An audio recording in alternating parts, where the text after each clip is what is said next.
Yeah. My title rang bells, I'm quick to put up a fight. Your dark saying is ain't enough, no throwing shade but they light. You know the shark by the fin but know the strength by the bite. They talking all damn day, ain't got no dog in the fight. Dry bones in the valley, found the body in the alley tuck. Balenciaga's too heavy, track it down and follow up a brief second. They want me down, they want me broke, they want me keep stressing. My man smoking on that dope, he said he sleep better. I'm trying to knock this lid off, I go through each level. There's no response ahead, now to make her feel special. You go against me, I push back cause I don't feel pressure. This ain't a gimmick, I'm about business, I'm a real member, real problem solver to the roof. Off your demons, man, I do this too often. It's a coffin after every verse. Watch their hands, they double dealing. Shorty stripping on the day of rest, but next day in the church, man, this shit hurt. Grandmama watching kids, she love them, they don't listen to her. Pops running in the street, the fast life is getting torn. Section 8 in the poorest section of the city, made the best out of it. Mr. Iced Tea with the whiskey, we gon' hit diamonds. Keep digging, keep climbing, listen loudly, speak silent. My youngin', he need guidance, curses running bone deep. Been struggling this whole week, this ain't sweet. Thought he was riding, but he is slowly. My pop told me do what you do, and just be a man about it. If you start building up something, you gotta stand by it. I fell in love with this progress, destroyed the build process. Thoughts from a hustler, an economic mindset, iconic stroll. Gotta meet my goal before the sunset. They always say it's someone better, and I ain't met that one yet. Life is just a game, I'm on a winning streak, who want next? I peeped the whole setup, flipped the script, and now they upset. Only came for mine, I took the time and left the extras in the whoop-de-whoop. Chain on Fruity Loops, they come to take your breakfast. Being honest is not an option, you a bitch, I'm being modest. Co-signer, stand by it, too on point to stand by me. Drive my Hot Wheel like a Johnny, that's the truth. I'm a lion running loose, I'm a giant to the moon, that's where I take it. And that's word to this war scarf, I'm there before the war start. Word to leave your whole mind polluted, keep a pure heart. I'm hands on, I ain't coddled, this shit hitting like a bad kid. Got an air, let them hear, I better duck like Donald. I picked up cause all the violence, plus I'm hated cause I'm honest. Real niggas, none left, one west is where you find us. You a spark, I'm atomic, Noah's Ark, just flow with me. Lost a few but gained plenty, flipped it off the same penny. I feel like the chase for the cloud is the new opiate. Won't associate with no divas to feel appropriate. I shine bright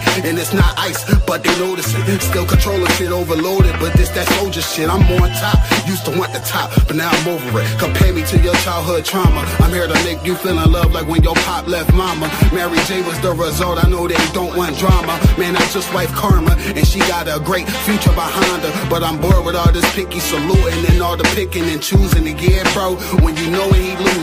You created a fake beef, and that's impossible. Edibles, Christ-like, so I whoop ass. Let's keep it professional. My mind dark with a spark. I'll leave you a vegetable. Stats incredible. Circle was skeptical. Sketchy slither figure niggas. I'm the roughest. If you tryna get technical, I made a deal with myself. The only deal with myself, and on the real, I kept that shit all the way real with myself.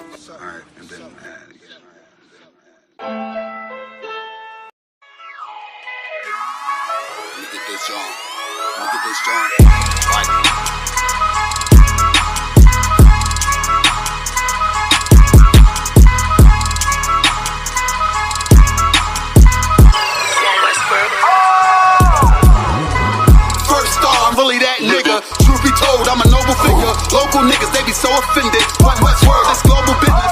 Hold on. Let me ask y'all a question. All y'all niggas in the same school and all that? Hell, fuck yeah. So if none of y'all niggas smoke weed? Fuck no.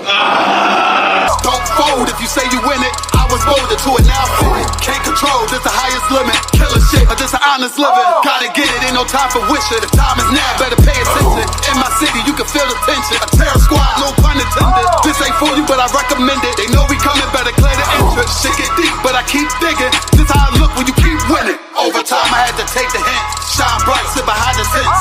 One-on-one, I ain't in the mix. Ain't what you thought, better get a glimpse. Came up from a pedal bike. Pressing brakes, I ain't never liked. Whole time I was taking risks. They don't play with me cause they know I'm nice. Round form, I ain't even started. Transform, I ain't here to bargain. You on watch, better move with caution. Chains on me, I don't do this often. No error, this shit flawless. Reach for it, you become a target. It ain't worth it, better keep walking. All I know is survival. All this fashion is tribal. Want the head of my rival. This about to go viral. I say the word, then it's final. To get the moving like pronto. I'm just living my title. Do this shit with my eyes closed. All I know is survival. All this fashion is tribal. Want the head of my rival. It's about to go viral. Say the word, then it's final. Get the moving like pronto. I'm just living my title. Do this shit with my eyes closed. Don't wanna hear all that street Wonder who I was in my past life. Don't even matter, that peep this. Remember the days when I was a trooper. Stay on the path and it won't confuse you. Bars all, I'm the one to do it. I roll on eights like a flight maneuver. Try to trick me, I ain't never moving. Camouflage, I can blend into it. They better ride, I don't do the Ubers. Let them talk, I don't hear the rumors. A little suffer ain't really nothing. The way I'm stomping, better play the trumpet. You see me coming, better get the running. If they see me coming, better get the running. You ain't never seen it, you ain't never witnessed, you ain't never noticed, you ain't never focused. I was really waiting, I was really training. Sick and tired of being patient. I ain't never doubted, this was in the making. Use what I got, not in the wasted. For rapping and singing, could never drink it, but I'm from the bottom, so I gotta make it. This ain't rapping, it's a damn warning. Late night to the early morning. Got a vision, I planned it out. Try to stop me, but I kept going. I study plays, now I'm in the game, and it's all the same, but I had to change. You'll never crash if you in your lane. I could take the loss, cause it's all a game. Yo, what Casamigos mean in English? Drunk. All I know is survival. All this fashion is tribal. Want the head of my rival. This about to go viral. I say the word, then it's final. To get the moving like pronto. I'm just living my title. Do this shit with my eyes closed. All I know is survival. All this fashion is tribal. Want the head of my rival. This about to go viral. Say the word, then it's final. Get the moving like pronto. I'm just living my title. Do this shit with my eyes closed.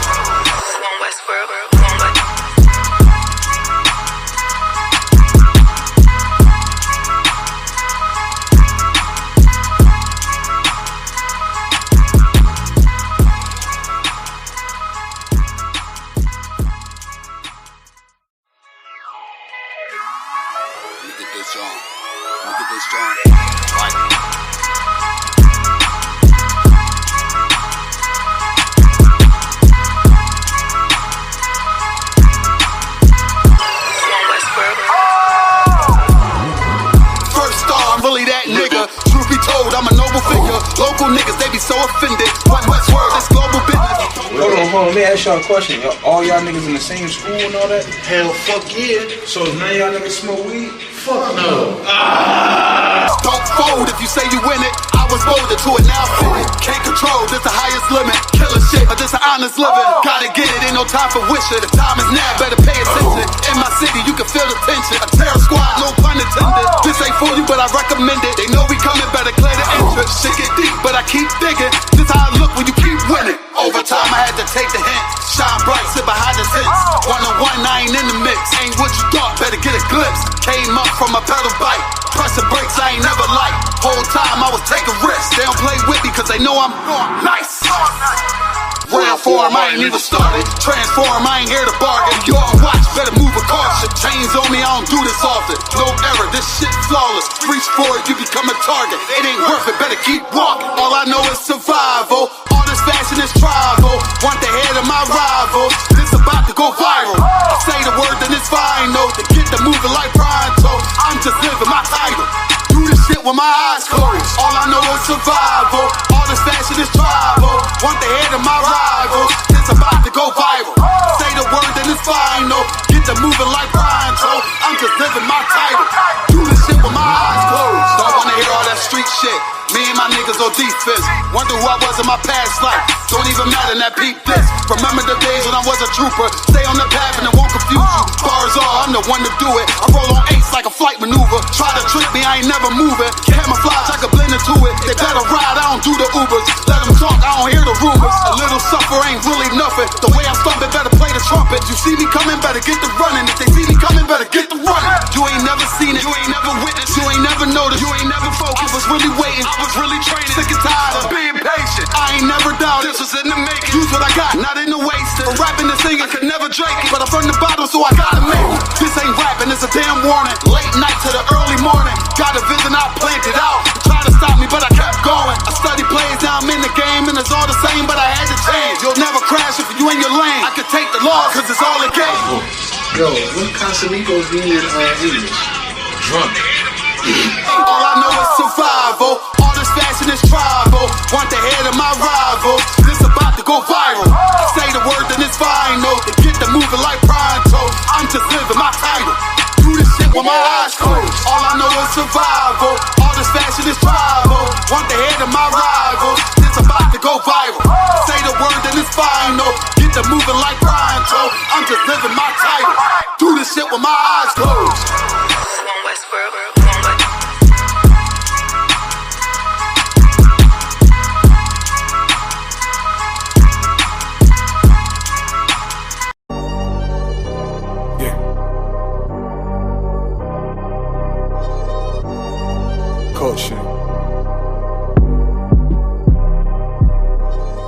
Wave that one west cover out that window. Let them know I'm coming with my kinfolk. Red letter ski mask on, but I don't really ski though. Bullets ball head like they going through chemo. I slide on them Tony Hawk type. Better get your thoughts right. Jumping high on walls, this ain't Fortnite. Red dot, it kinda make it way too easy for a headshot. I put you under wing, it turned into a headlock. I told my niggas think it's time to put the pressure on.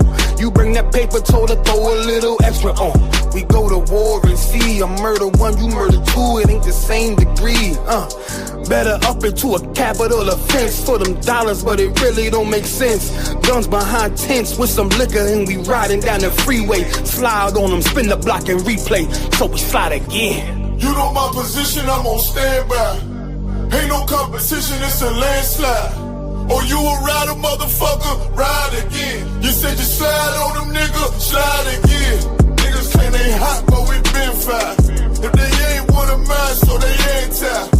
Or you a rider, motherfucker, ride again. You said you slide on them, nigga, slide. We got this mapped out. Niggas selling wolf tickets, not living what they rap out. Said he gon' ride, too emotional, he'll crash out. And I ain't boxing, wrestle with this cannon, you gon' tap out. 100 troopers in the building, turn the shit into a blackout. We both come from the mother, why you tryin' to do me dirty? He cut himself off, we let him rock, he ain't worthy. You playing ball courts, throwing number like a jersey. While niggas folded like origami, I kept it sturdy. Told my son he got the blood of a king, he ain't got a word. They gon' cross you like a Christian, it's better to learn this early. They be watching, trying to copy, asking questions, trying to learn me. I ain't in the back and forth if the business don't concern me. Catch the wrath from my anger, I be trying to give a mercy. Ask the angels keep me covered, I'ma slide, they might have heard me. They playing with that fire, get too close, it's gonna burn me. We ain't never looking back, moving forward, it's the journey.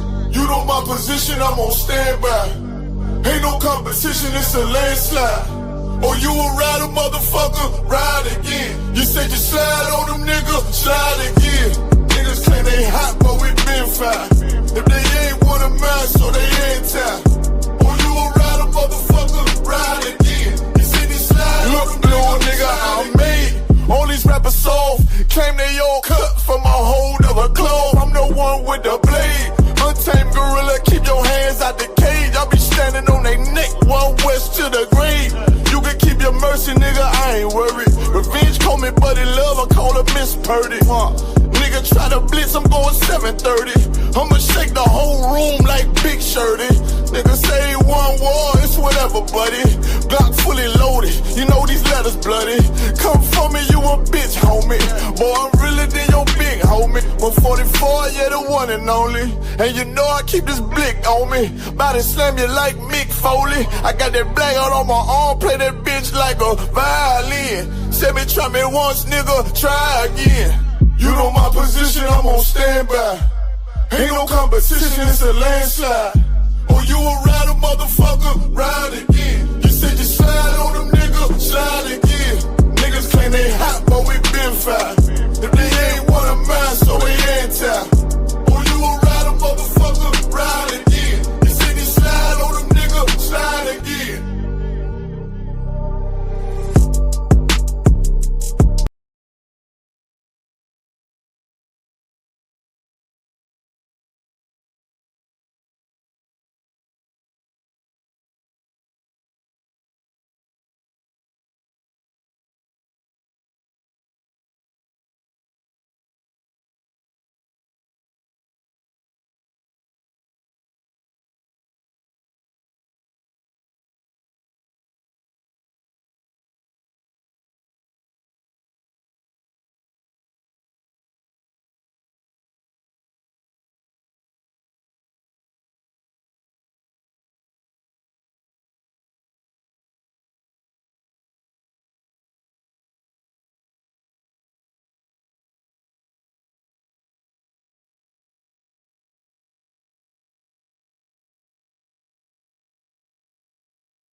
I'm feeling lost, still in charge. I don't make.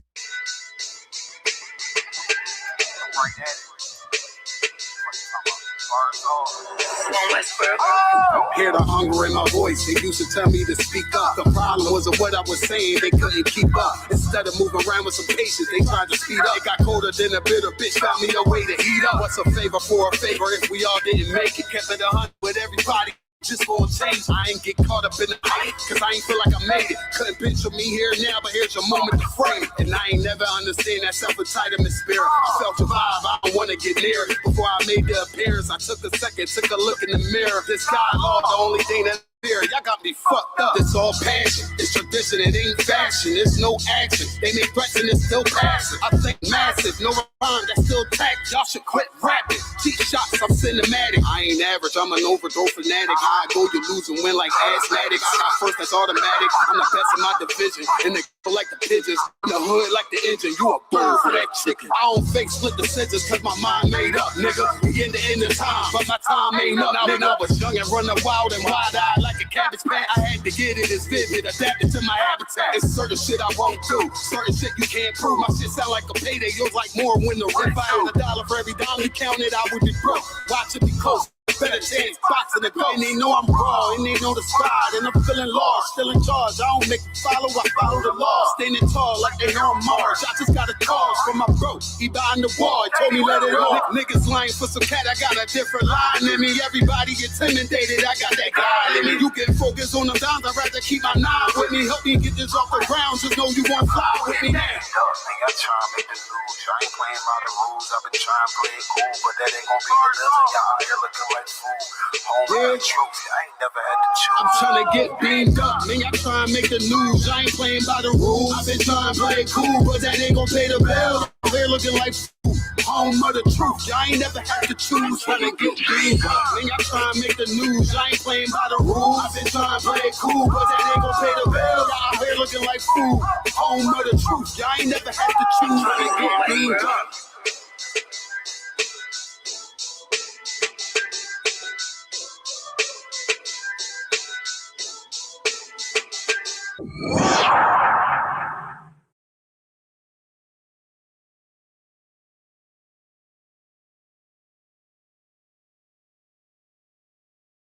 I ain't playing by the rules. I've been trying to play it cool, but that ain't gonna pay the bill. Y'all out here looking like fools. Home of the truth, y'all ain't never had to choose. Trying to get beamed up, man. Y'all trying to make the news. I ain't playing by the rules. I've been trying to play it cool, but that ain't gonna pay the bill. Y'all out here looking like fools. Home of the truth, y'all ain't never had to choose. Trying to get beamed up.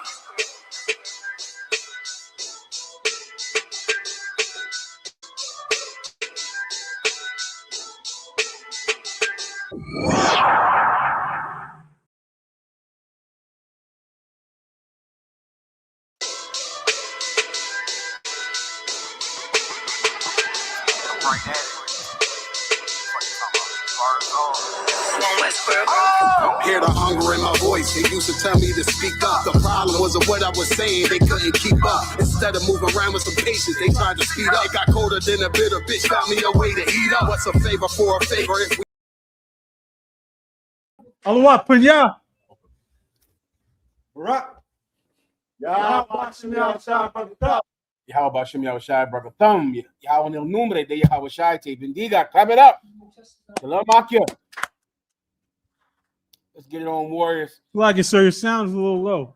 Okay, hold on now. Un momento. We try to fix it, all right? What kind? Stand by. Sound. I don't know how to do it. Okay, perfect then. Perfect. Right here. You can stand down. See, it's going to pick up. I gotta come out 1 second now. Hold on. What kind, sir?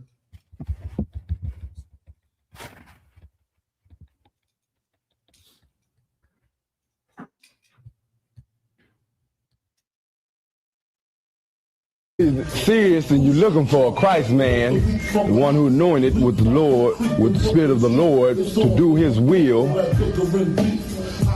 I'm that nigga.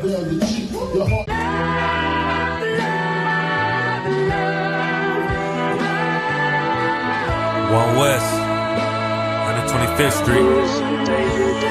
Look, y'all put y'all faith in presidents like they gon' change this country. Run the league and let y'all play cause y'all gon' make a money. Fuck Obama, he ain't come here on cargo slave ship. What the fuck he do for blacks in his administration? I'm waiting, patient like a saint. Black, Hispanic, Native, they hate your ass the same. Pink Christ and they in. Shalom, sir. How do I sound now? Can you talk a little bit more, sir? Testing, 1, 2, testing, 1, 2. Sounds wild, sir. Good to go. You sounded perfect for me before, but I'm good to go now, right? If I'm, you sound so wild. I'm good to go. I appreciate you. Mi nombre es General Mahayaman. Estoy al servicio de el General Yahawadah. Nosotros somos la Escuela Israelita de Conocimiento Práctico Universal. Comenzamos en 1 West Calle 125, Harlem, Nueva York. Desde 1969, debajo del mando del General Yahawadah. Carnales, esta es la verdad. Si tú eres hombres españoles, negros o indios nativos, tú eres Israel, el pueblo elegido de Dios. Tu madre y tu padre dicen que somos un culto y mantienen su iglesia sin culpa, pero su iglesia es culpable de todo lo que nos están pasando. Órale, gracias por sintonizarse con nosotros esta noche. Let's get it on. We'll get it on tonight. Tonight we're going to go into all of the Epstein files. Lord allow, I'll answer all of your questions. And today we're going to have to mourn for our brother today. Today we're going to have to mourn for our brother. All right. So we'll do that. Also, we'll check in with Texas so Texas can give us some specifics on how we'll mourn for him. All right. But for now, I will attempt to answer all of your questions. Okay. Yes, sir. Let's rock. Khan, sir, we have some questions in the comments. Please. Brother asked, Salaki Adawan, can I get a breakdown on Isaiah 45 and 11 through 13, Babu Shah, specifically, who is the Holy One of Israel and his maker? And who did he send? Who did he send? Is talking about is it talking about the Most High, Yahawadah, or Isaiah? You just jogged my memory with this. To break this down for somebody recently. This is one of those precepts that Christians in the world like to use to prompt up a very old religion, the religion of polytheism, the belief in more than one God. Many of you don't know this, but in the Israelites, we are monotheists, meaning we believe in one God. The rest of the planet Earth believes in multiple gods. They are polytheists. And that was the source of most of the conflict that we had with the other nations. The other nations accepted every god. They had no problem with other gods. But we had a problem with other gods. We would not accept multiple gods. We would have no God but the God of Israel. Shema Yasha'Allah, Alahayanawa Yahweh Akkad. Hear, O Israel, our God is one. That belief alone was enough for the Romans and the Greeks to kill us, because we would not allow our people to worship Caesar as a god, to worship Zeus as a god, to worship all of the strange gods of the Greeks and the Romans. They wanted them to be worshiped in conjunction with our God, Yahweh, and we would have none of it up. We would have none of it. And that was the reason that they killed us. Read about all of the acts of genocide you read about in the Bible. And it's because we would refuse to worship more than one God. Well, the Christian church, they worship multiple gods. They worship God the Father, God the Son, and God the Holy Spirit. That's three gods. All three of them are gods. They are polytheists. This is one of the precepts that they attempt to use to say that Jesus is God. And they, of course, are wrong. All right. It'll jog my memory when we start to read it, okay? Come on, sir.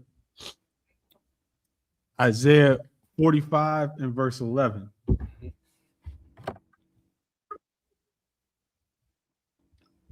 Thus saith the Lord, the Holy One of Israel and his maker. Ask me of things to come concerning my sons. Lord, this is the part that confuses them. Not really confused, because They don't have to be confused, but there are many dark sayings in the Bible that if you want to be confused, you can use this as an excuse. If you're looking to be confused, but really there's no reason to be confused because all you have to do is read above it. But they're confused because of this part right here. Go ahead and read that. Ephraim? Salaki, sir, I didn't hear the last thing you said. I just said go ahead and read it one more time, and then the answer is right above it, okay? Kana. Isaiah 45 and verse 11. Thus saith the Lord, the Holy One of Israel, and his maker. And his maker. So when they read, thus saith the Lord, the Holy One of Israel, which is talking about the Most High, and his maker, then because of that, they say that God must have a maker. So that must be Jesus talking, and God he's the Holy One of Israel, Jesus. He's God, and God has a maker. That is a lie, and you are a stinking Greek or a Roman. You believe in Zeus and Matilda and Esmeralda and every other Greek and Roman god. That is not what that's talking about. The his is not talking about God. I'll go up above it. Go up above it, I think 2 verses. The his, you'll read the name of a king. You're jogging my memory now. There's a name of some king right above this, all right? Say, I made thee. It'll be right above it. Go ahead. Where are we at? If you need my help, I'll find it for you. Where is it at? Verse 1, it says, thus saith the Lord to his anointed, to Cyrus. To who? To Cyrus. To who? To Cyrus. Yeah, thus saith the Lord to Cyrus. Keep going. Whose right hand I have holden.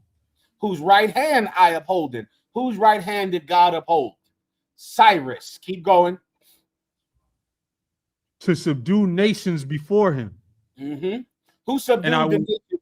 God, the Most High, the Holy One of Israel, subdued nations before who? Cyrus. Keep going.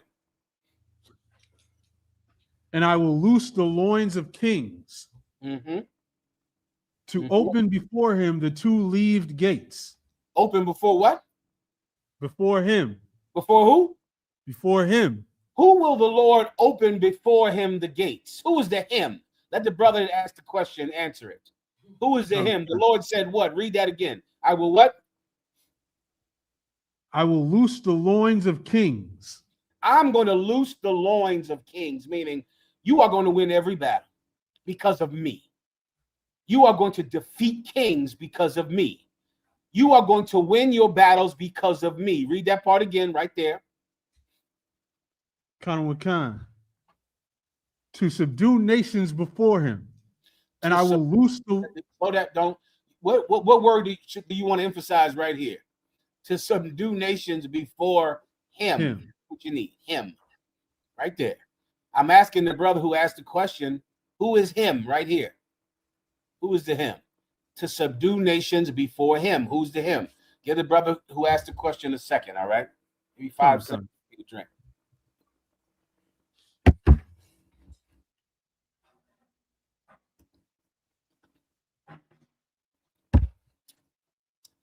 Did he answer?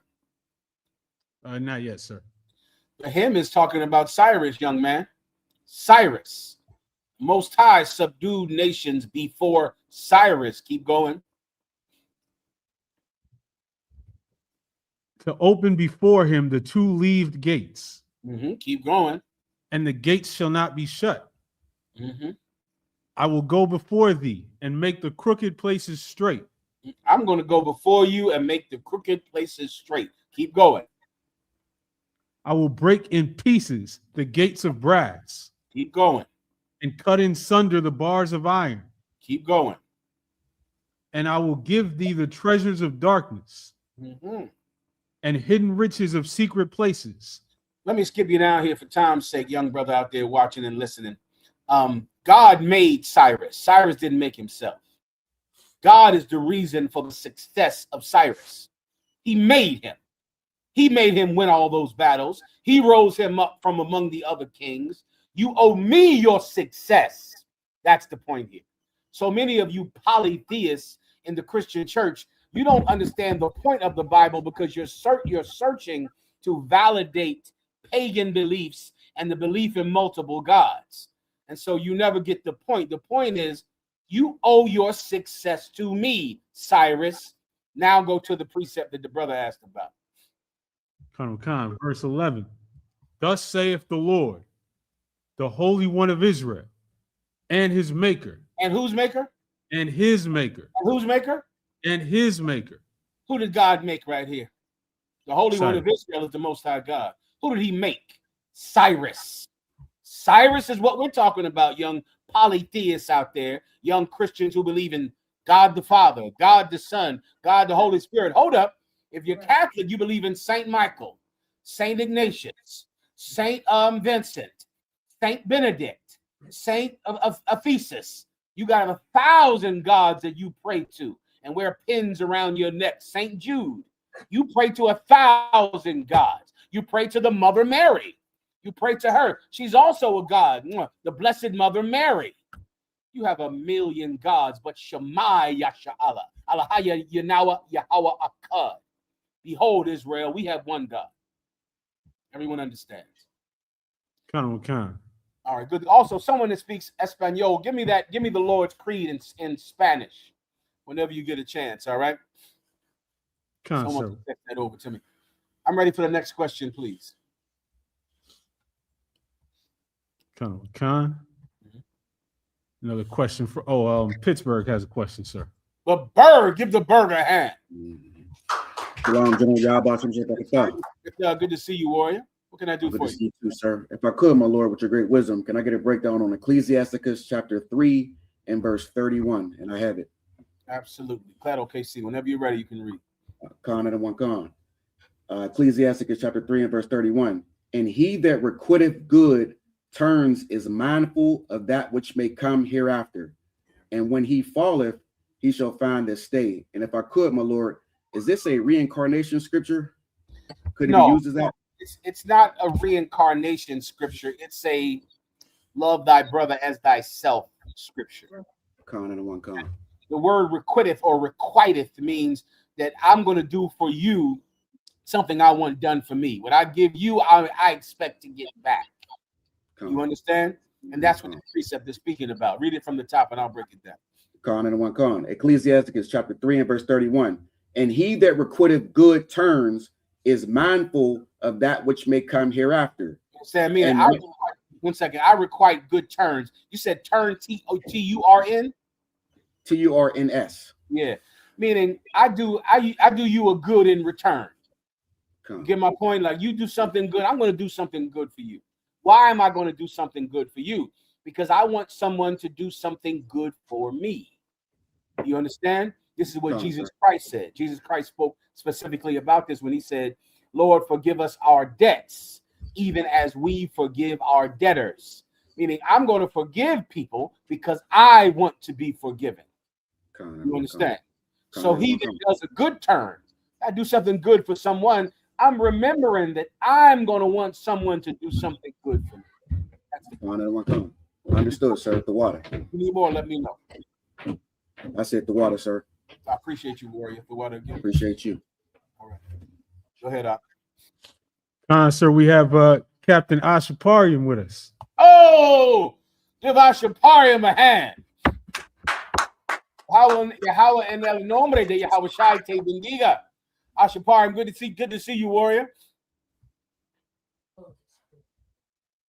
Ash, I can't hear you. Shalom to water, sir. Yahawadah, sir. Ash, I'm the water for coming in. Ashaparian, I asked Ashaparian if he could come in tonight, brother. Because he is an expert on the island of Puerto Rico. And of course, Commanding General Yohana's captain and camp leader on the island of Puerto Rico. Of course, Ashaparian, I know you couldn't escape all of the Puerto Rican controversy this week over the musical artist Bad Bunny performing at the Super Bowl, correct? Sir. So, Ash, because of that, go ahead, please. No, please, sir, please. I just wanted you to, of course, I know you know about it. I wanted you to, if you could come in. I was going to answer a few more questions unless you have to go. I can talk to you now if you would like. or I'd answer a few more questions, then I would come to you. What do you want to do? I'm here to the end, so you could ask a few more answer a few more questions. So I just wanted to say real quick, escuche Israel, escuche, how I said it, escuche Israel. El Señor, nuestro poder, el Señor es uno. Hear, O Israel, the Lord our God, the Lord is one. I just wanted to say that.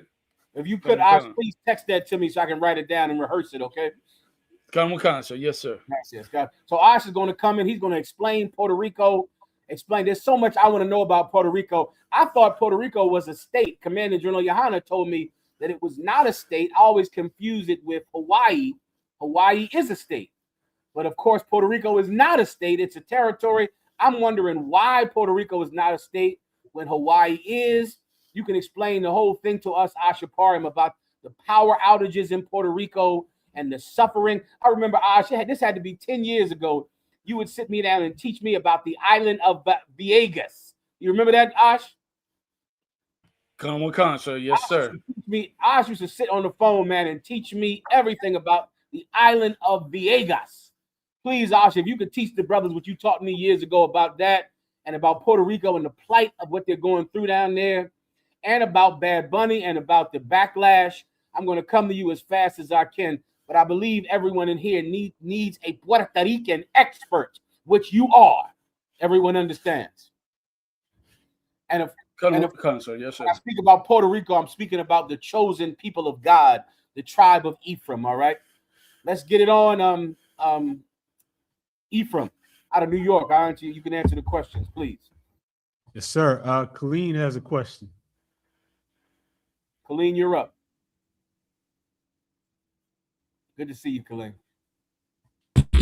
Hey, Shalom, Yahawadah, Shem Yashar Brakatah, sir. Good to see you. Salaki, so I had a question in 1 Thessalonians.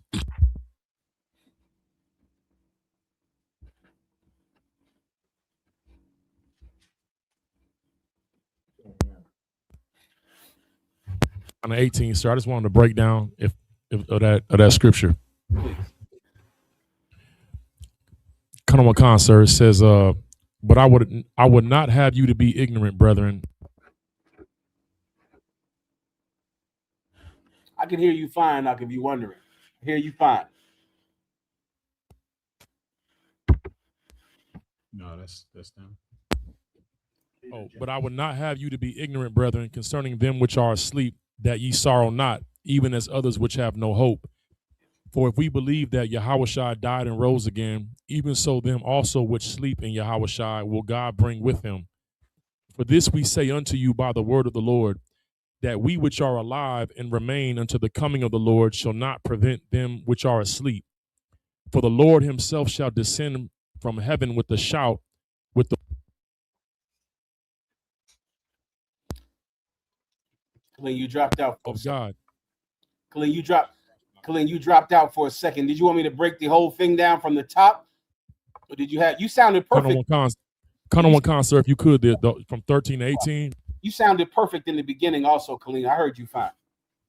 Okay. Let me know whenever I'll wait till he gets back and then we'll get it on, okay?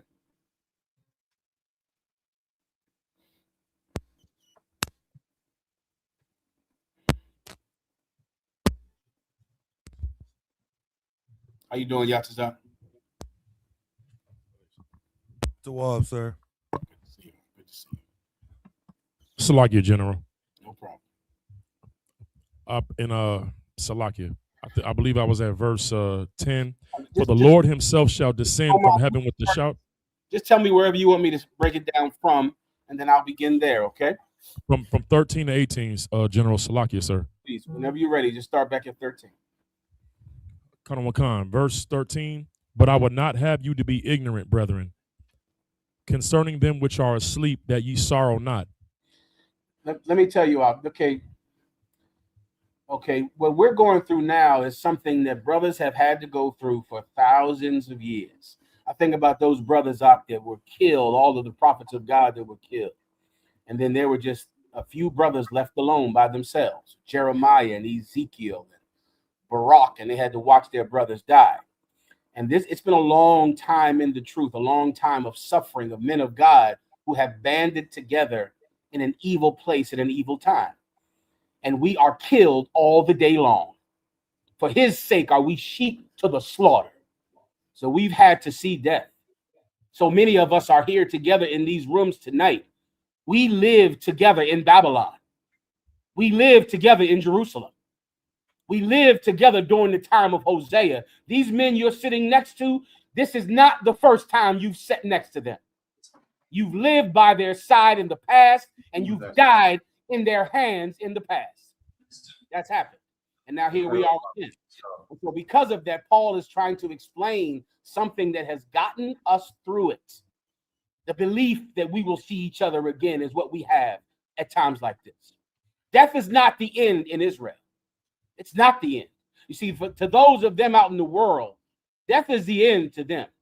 The Greeks burn their dead with fire and they move on. And then the son fights over the inheritance of the father. The son goes on and kills his brothers so he can get the father's inheritance who just died. Or brothers kill each other so that they can gain whatever their parent left them. In the world, they live for today. Not so in Israel, because in Israel, the dead live again.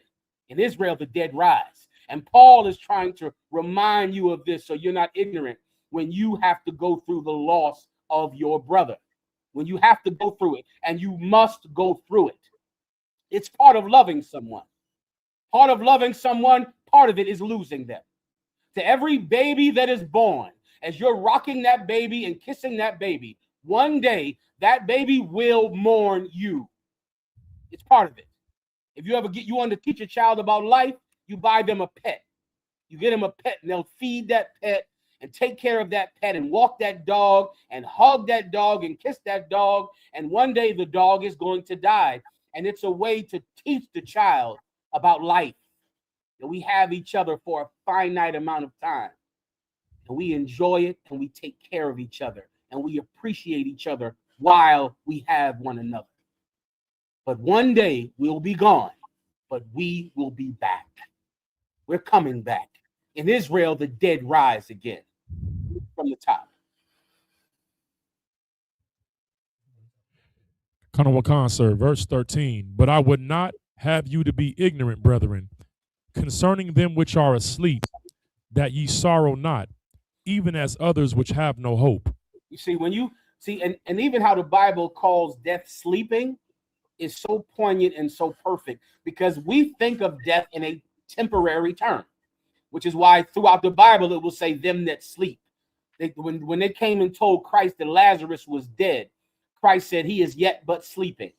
Meanwhile, Lazarus was dead and stinking. He was decaying. But to Jesus Christ, he was just sleeping because he's coming back. And sleep is always talked about in the Bible and synonymous with death, because the Lord wants you to think about death in a temporary fashion. It's temporary. That's it. Remember that when the Romans say, I'm going to kill you if you don't eat pork. I'm going to kill you. And then you tell your sons, die here today, for I shall receive you again. That's where that strength comes from. Because we consider death to be temporary. Remember, don't be like people in the world who are ignorant. They're ignorant of this thing. They have no hope. And because they have no hope, what do? They live their life to express every sin and to enjoy every lust and to have everything today, because their entire life is now. Our life is not now.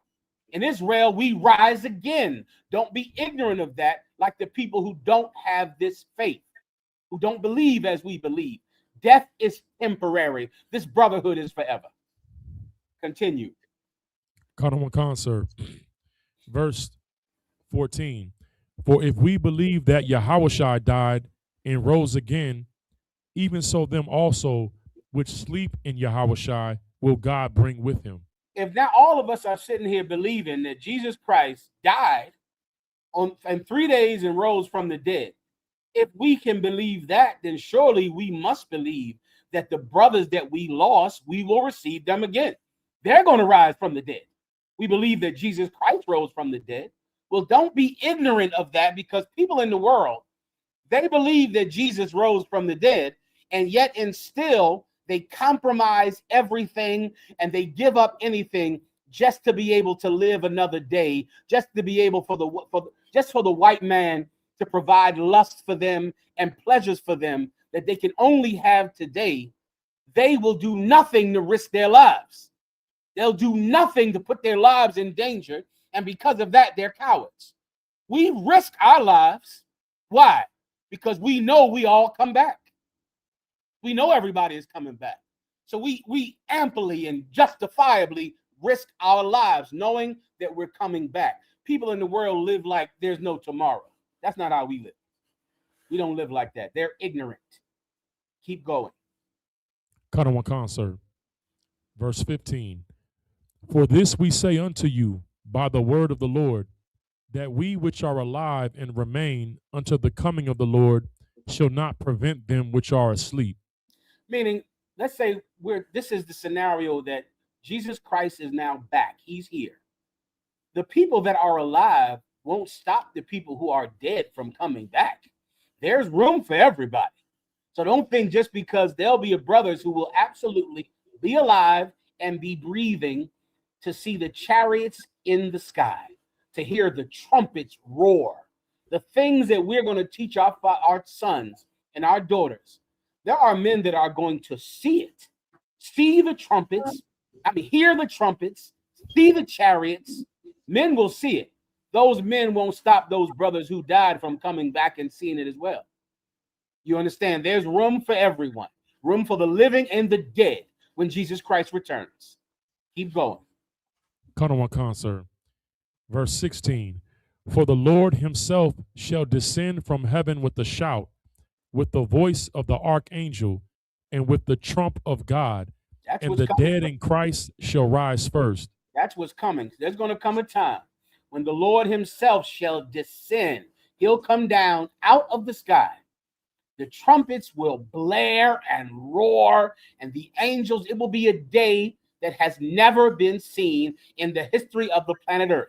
He will come down, and the dead in Christ will rise first. The whole key to this, brother, is to stay alive until Judgment Day. That's the point. You want to stay alive. If you die before Judgment Day, die in the truth. Die in the truth. Die with your sword in your hand. Die with pork never touching your lips and with a whore out of your bed. Die like that. Because if you do it, then you get to rise first. You didn't make it until Judgment Day, but you will get on the chariots first. Because you gave it all you had up until the last trumpet, until the last breath. You kept your oath. You kept your faith. Everyone understands. Cut on one concert. There more. Top is off. Cut on one concert. Verse 17. Then we which are alive and remain shall be caught up together with them in the clouds to meet the Lord in the air, and so shall we ever be with the Lord. Wherefore comfort one another with these words. Therefore comfort one another with these words, because there'll be a time when the people we've lost will see them together in the sky. In the sky. As we're going up into the chariots, thanking the Lord that we were able to see the day that we learned about from other men. And right next to you, the brother who you lost will be in the sky with you. And we'll meet Christ in the sky. And then we'll be together. Then we'll be together. You understand? Cut on one concert. The water, my Lord. All right. Anything else? No, sir. The water. Ephraim?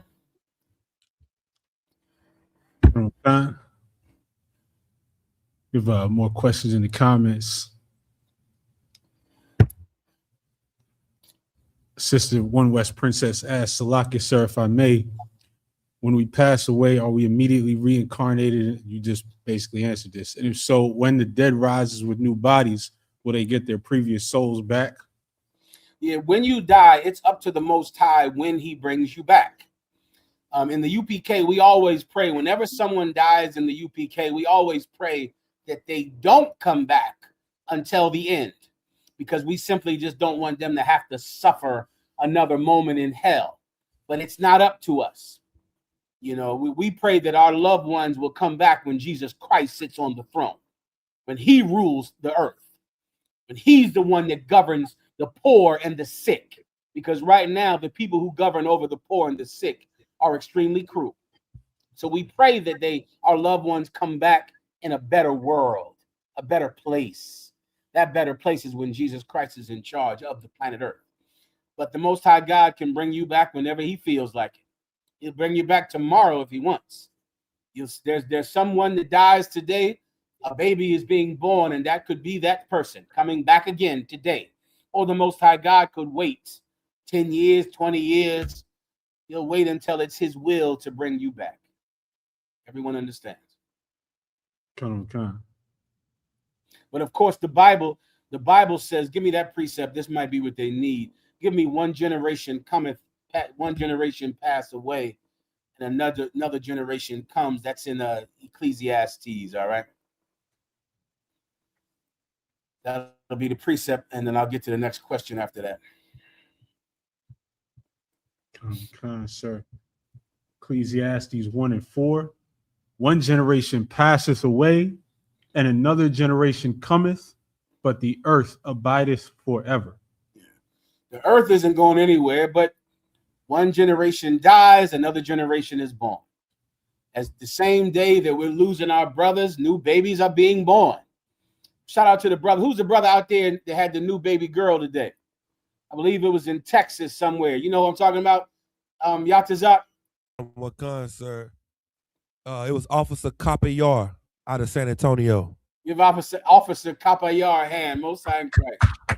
What's his beautiful wife's name? What's her name? Lawaya. And the sister Lawaya, who gave birth to Labaya. Wakan. Say again? Labaya. Labaya. Sir, that's I believe it's pronounced Labaya.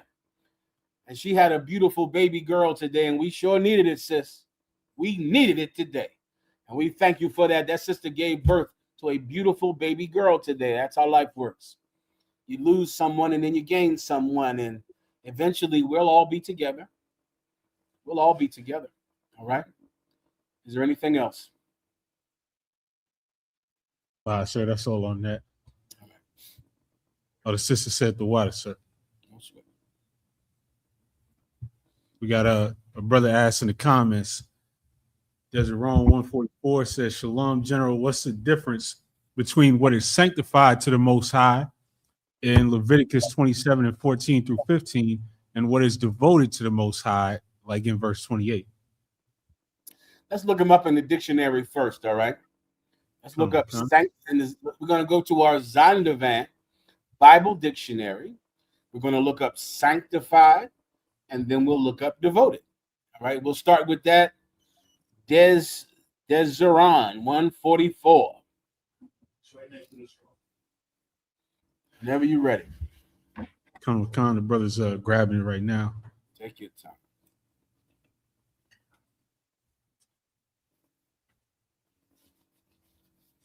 You need extra time tonight, Ephraim, as well. All right, for the end. Con, definitely. One of the brothers grabbing that. It's like it, sir.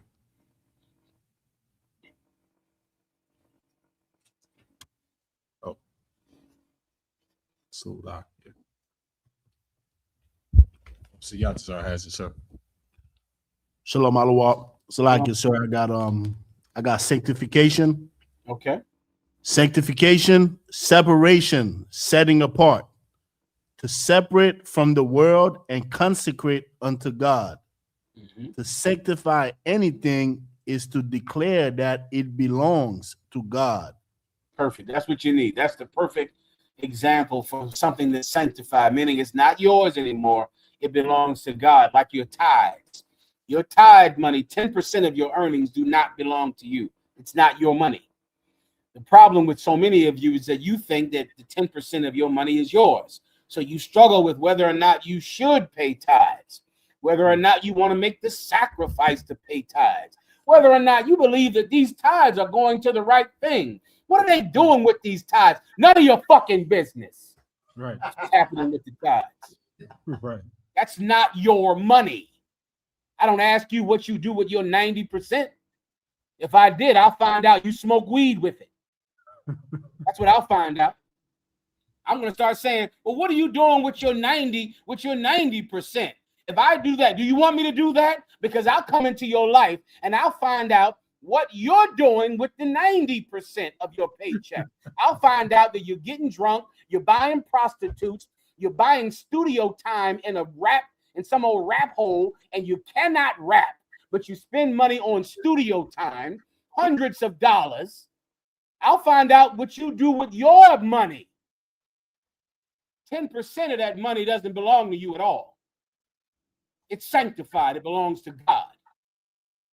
Now give me the other word I asked for. Kind of devoted. Let's read that. Devoted thing, that which is set apart unto the Lord, a sacrifice or offering, is a voluntary gift from the owner and can at any time previous to the ceremony be recalled. But I'm sorry, keep going. Salakia, sir. But not so a devoted thing, a consin at Jericho. And he gives some precepts. Then he giving the precept. Go ahead and read. Let me hear the precept just to be thorough. Go ahead. Joshua what? 6:17. Joshua 6 and verse 17. And the city shall be accursed, even it and all there that are therein, to the Lord. Only Rahab the harlot shall live. Okay, I'm not sure. I don't have the context of that, but I have to read a little more to get the context. But I do understand the breakdown. A sanctified thing is something that God owns. A devoted thing is a sacrifice. It's something that you have decided to give to the Lord. And before you give it to him, it's yours. Before you give it. So this would be the perfect precept, would be in the Bible when those 240 elders brought down golden censers. Now those golden censers belonged to them. These were not things that the Most High God owned. But the minute that they brought those golden censers down to give them to Moses, then they belong to the Lord. Because once you perform the act, now God owns it. So once you give it to God, it's his. So this would be like a donation or something you donate to the school. Or like when the rich of Israel sold their homes and gave the proceeds of the selling of the home to Peter and the other disciples. They didn't have to do it. They decided to do it. But once you do it, once you say, yes, I'm going to do it, here's the money that I sold my home for and I'm giving it to the school. At that moment, it belongs to God. You didn't have to do it. You could have kept it. It was your house. But the minute that you decide I'm selling my house to give it to the school, then once that happens, then that money belongs to the school. That's the difference. One is voluntary and the other is not. That's the difference. Any questions? Sir, if I could read the scripture that the brother used for sanctified. Solid. It was Leviticus 27 and 14.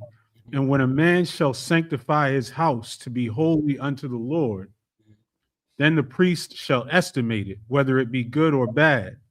As the priest shall estimate it, so shall it stand. Verse 15.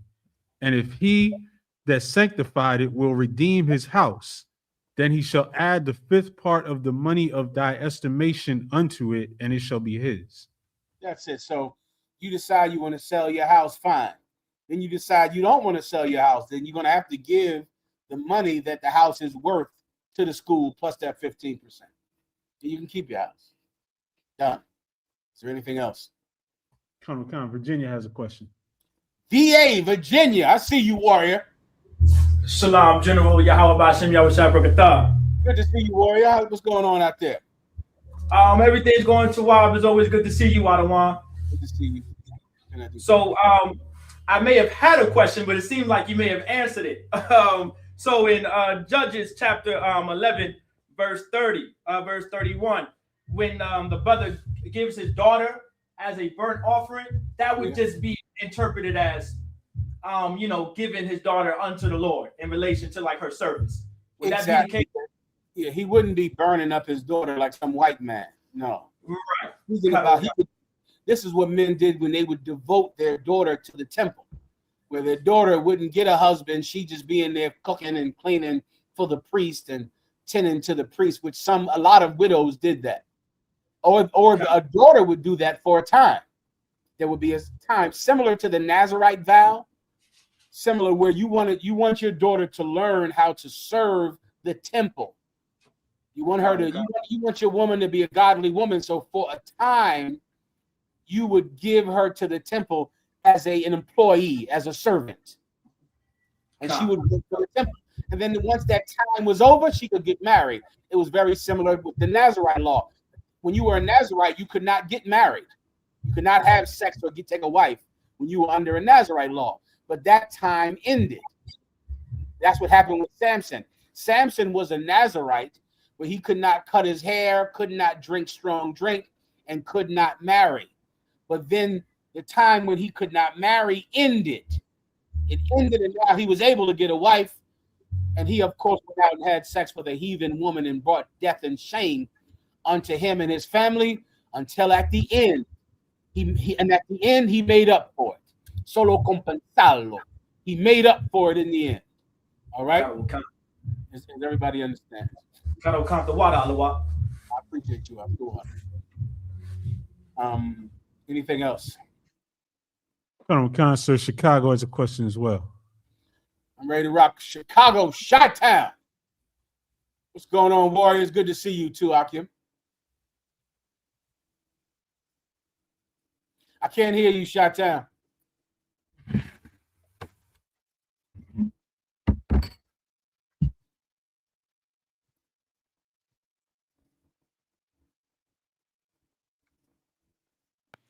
We'll go, Chi-Town. All right. But there you go. Try it now. All right. Yahawadah Yashab Brakatah, sir. Good to see you, You too, sir. Always an honor to see you, sir. We have a brother had a question. He wanted a general breakdown on Luke chapter 20, verses 17 and 18. Please, I'm ready. General breakdown, sir. This is the book of Luke chapter 20, verse 17. And he beheld them and said, what is this then that is written? The stone which the builders rejected, the same is become the head of the corner. And verse 8. I should be breaking this down now. All right. From the top. Kadawakan. Book of Luke, chapter 20, and verse 17. And he beheld them and said, what is this then that is written? The stone which the builders rejected, the same is become the head of the corner. Now remember, Jesus Christ, his father was a carpenter. Right. Right now, he's using a carpentry metaphor to make you understand his relation with the Sadducees and Pharisees, with the people who are the religious leaders of the children of Israel, the political leaders of the children of Israel, which was the same at that time. It's very much still the same today. Most of your preachers inevitably will become political figures among blacks and Latinos. That's the way it was in the past. The Sadducee and Pharisee, while they were spiritual leaders, they were also political leaders at the same time. And what he's saying is that this stone which the builders reject, these people who are the builders, they're the ones who are supposed to build the home, right? They're the leaders, they're the architects, they're in charge. So they decide how the house is built. Those people in this metaphor are the Sadducee and Pharisee, the rulers of Israel. But like in every home, many of you might not know this, but in virtually every home, I think it might have changed in the 70s, where they began to use a different method to build homes. But homes were built on a cornerstone, meaning there was a giant stone in a corner, and the weight of the entire house rested on this one stone. So they would build, all of the wood was pointed towards this corner so that the weight would bear on this one stone. And that stone was called the cornerstone because it was heavy and it was in the corner, and the entire weight of the home rested upon it. Well, this stone the builders rejected. This stone, they said, "Nah, we don't like that stone. Nah, that stone, we don't want that stone. We don't think that's a good stone. We want to build our house on a different stone. See, that in this metaphor, that's the Sadducees and Pharisees deciding that they did not want the children of Israel to be built on the teachings of Jesus Christ. They did not want that. They believed that it was better to rely on the teachings of them, of the Pharisee and the Sadducee, who were chronic compromisers. Chronic compromisers. Herod himself was a white man who was the king of Israel. And all of the leaders of Israel accepted him, even though on his father's side, he was a white man. On his father's side, he was a Roman, an Italian. But his mother was an Israelite. So they accepted a heathen over the nation of Israel. Can you imagine that? A heathen. Why would someone accept that? Why would the religious leaders, men skillful in the law, skillful in the books of Moses, why would they ever accept a white man? Who wants to tell me why? Let me see if Colleen knows. Let me see Colleen. Colleen, why would the Sadducee and Pharisee accept Herod? Herod was king when Jesus Christ was born. He was the king of Israel during the time of Jesus Christ. He was a white man. Why would they ever accept something like that? Why would they ever say, yes, we'll let a white man be king of Israel? They know that whatever your father is, you are. They believe in the seed of David, the seed of Israel, the seed of Abraham, Isaac, and Jacob. Well, their king was the seed of an Italian. Why would they have accepted that? Do you know, Khalid? Salaki, sir, because they were sellouts. Why would a man sell out? For money, sir, for gain, profit. What if a man decides I'm not going to sell out? Then what happens? Then Salaki, sir, either you lose your life or you remain poor. That's why they did it up, because they counted this present life more important because they didn't want to die. Do you understand? They didn't realize that we'll all be together again one day in the sky. They didn't realize. They didn't realize that the dead rise again in Israel. The brothers you lose, you will see them again in the sky. They didn't realize that. And so when you count your life so important, then you're willing to compromise. And you'll say, you're a white man? Well, what are you going to do to me if I don't accept this white man? The Romans would have done to the Pharisee what they did to Jesus Christ. That's what would have happened. So they compromised because they wanted to live, because they were ignorant and they didn't have faith. That's why I asked you, Colleen, the question, because that's the precept that you pulled early. That's what men believe who don't have faith. When you don't have faith, you think, well, I have to stay alive, so I'll do whatever the Romans tell me to do. I have to stay alive. What does the Bible say in the book of John? And then these men, when they came together, they said, if we leave this man alone, the Romans will come take away both our place and our nation. It is better that one man perish and the nation perish not. You see, they were trying to save their lives. That's why they killed Jesus Christ. They were trying to stay alive. Not so in the UPK, because the dead rise in the UPK. We'll all see each other again. If you lose me, if I lose you, I will see you again in the sky. That's all. No problem. Resucitar. We'll all be resurrected. We'll all come back. So because of that, we don't have to compromise. We don't have to. You see, they rejected that. Now you know, Chicago, why they rejected that. You understand? They said, we're not building a nation on that. Oh, hell no. Because the Romans will come in here and kill us all. So we don't want the teachings of Jesus Christ to be accepted by the nation of Israel. This is the stone that the builders rejected. Keep going, Chicago. Kana Wakan, sir. Verse 18. Whosoever shall fall upon that stone shall be broken. Whosoever shall fall upon that stone shall be broken. Keep going. But on whomsoever it shall fall, it will grind him to powder. Yeah. What does it mean to fall on someone?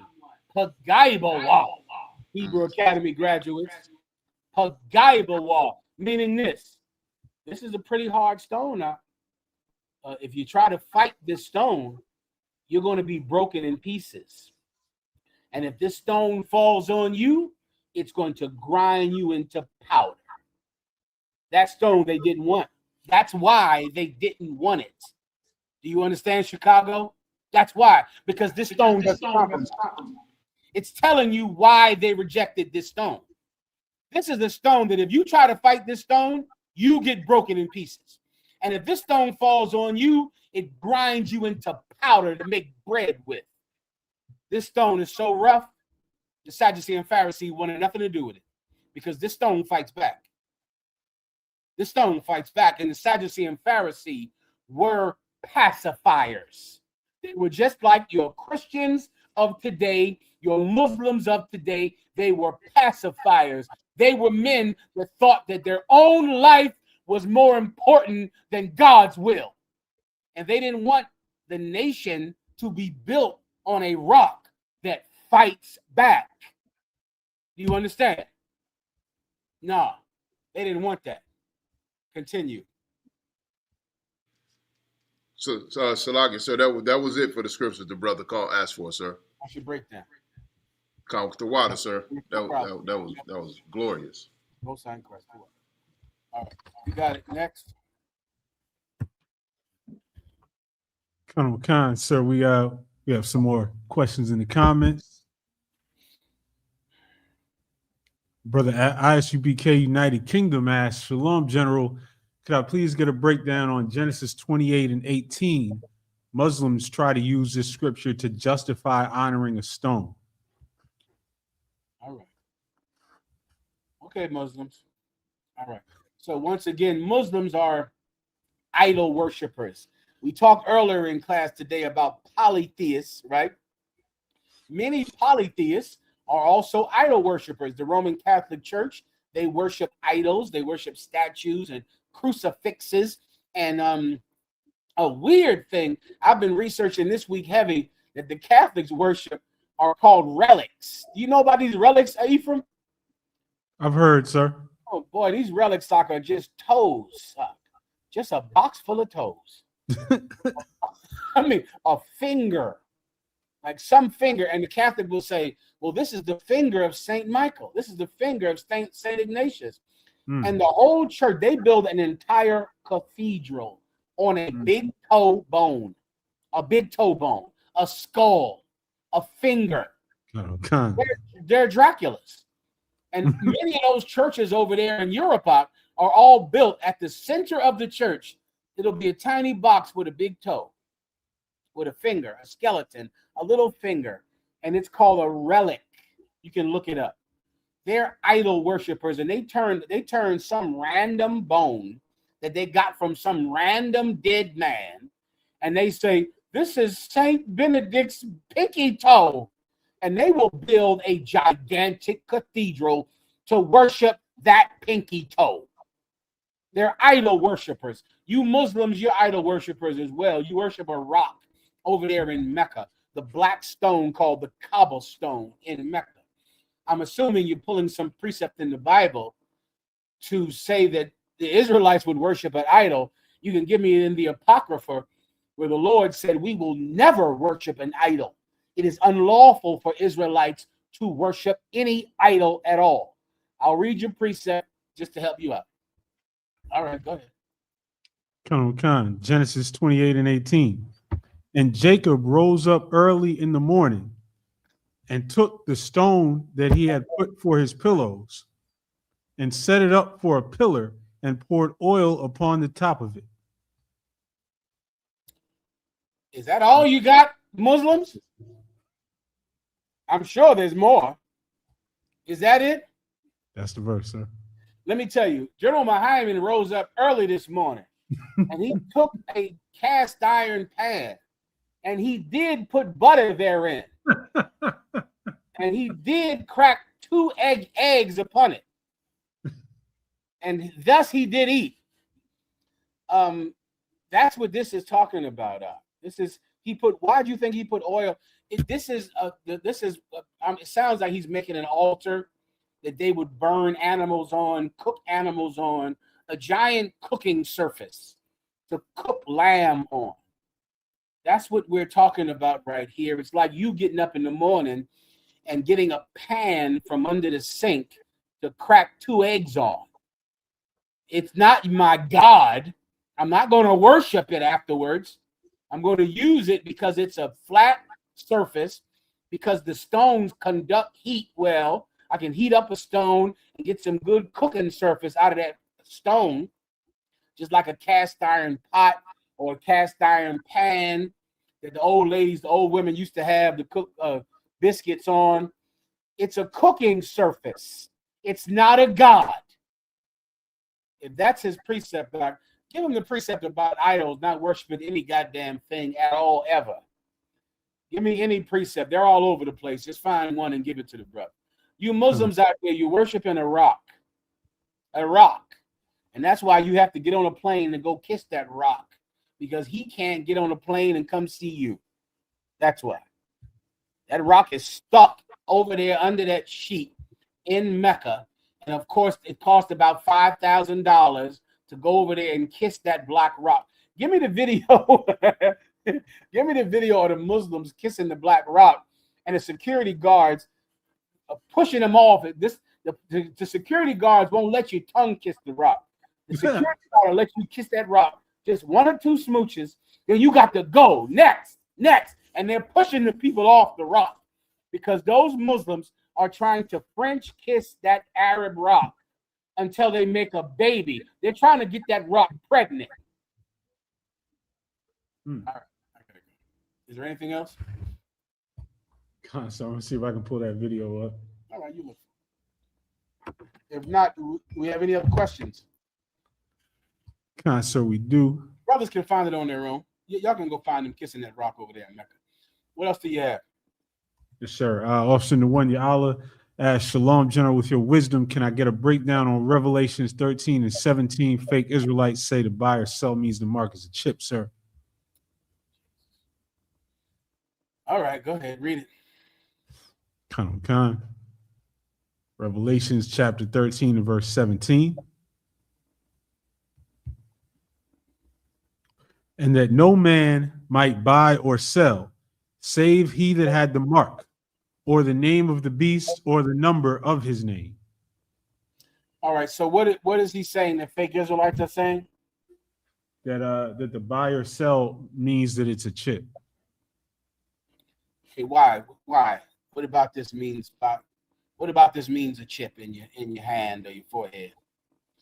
Why? Anyone? I couldn't tell you, sir. All right, the brother, you have to text in and tell me how this precept means that this is a computer chip that I have been hearing since the 80s.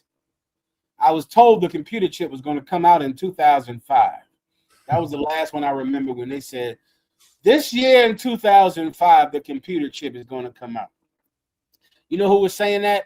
Some fake Israelite who bought prostitutes and whores, and it was a child molester. This is not talking about a computer chip. You bore me, really. I'm bored with this topic, but I'm going to do it because of Commanding General Yohana. It is not talking about a computer chip in your hand. The only reason you're saying it is talking about that is because you do not have a computer chip in your hand. It is not talking about that at all. It is actually talking about something in your mind that you do have.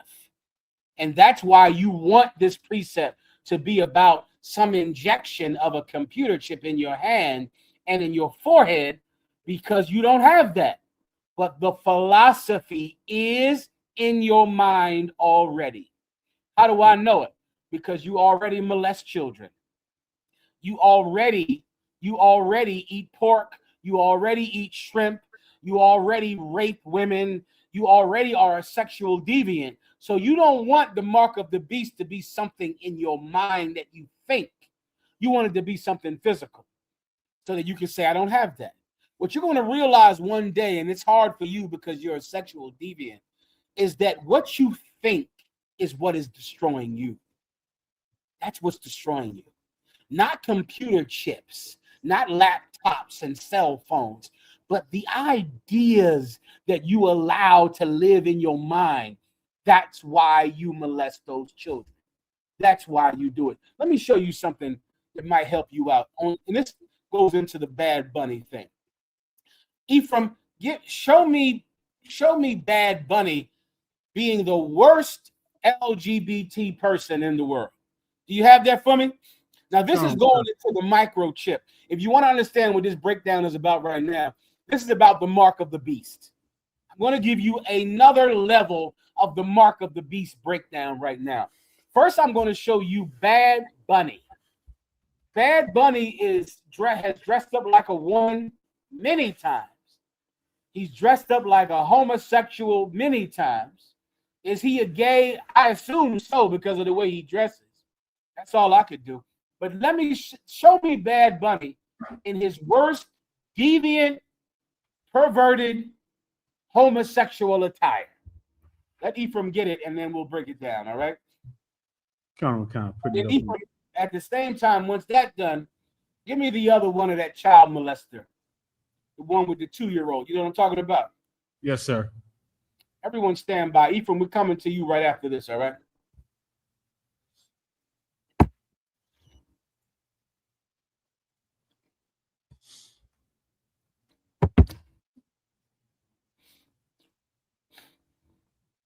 Is this him right here? That's him. Go ahead and play it. Everyone out there, this is Bad Bunny.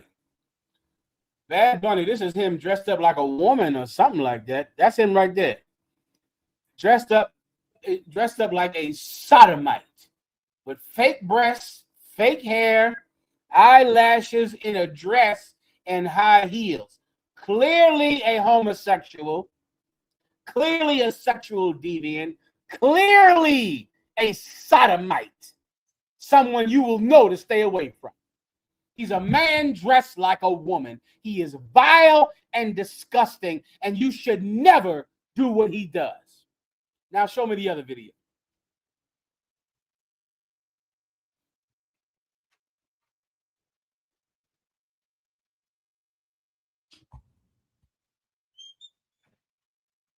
That a 2-year-old came on to him.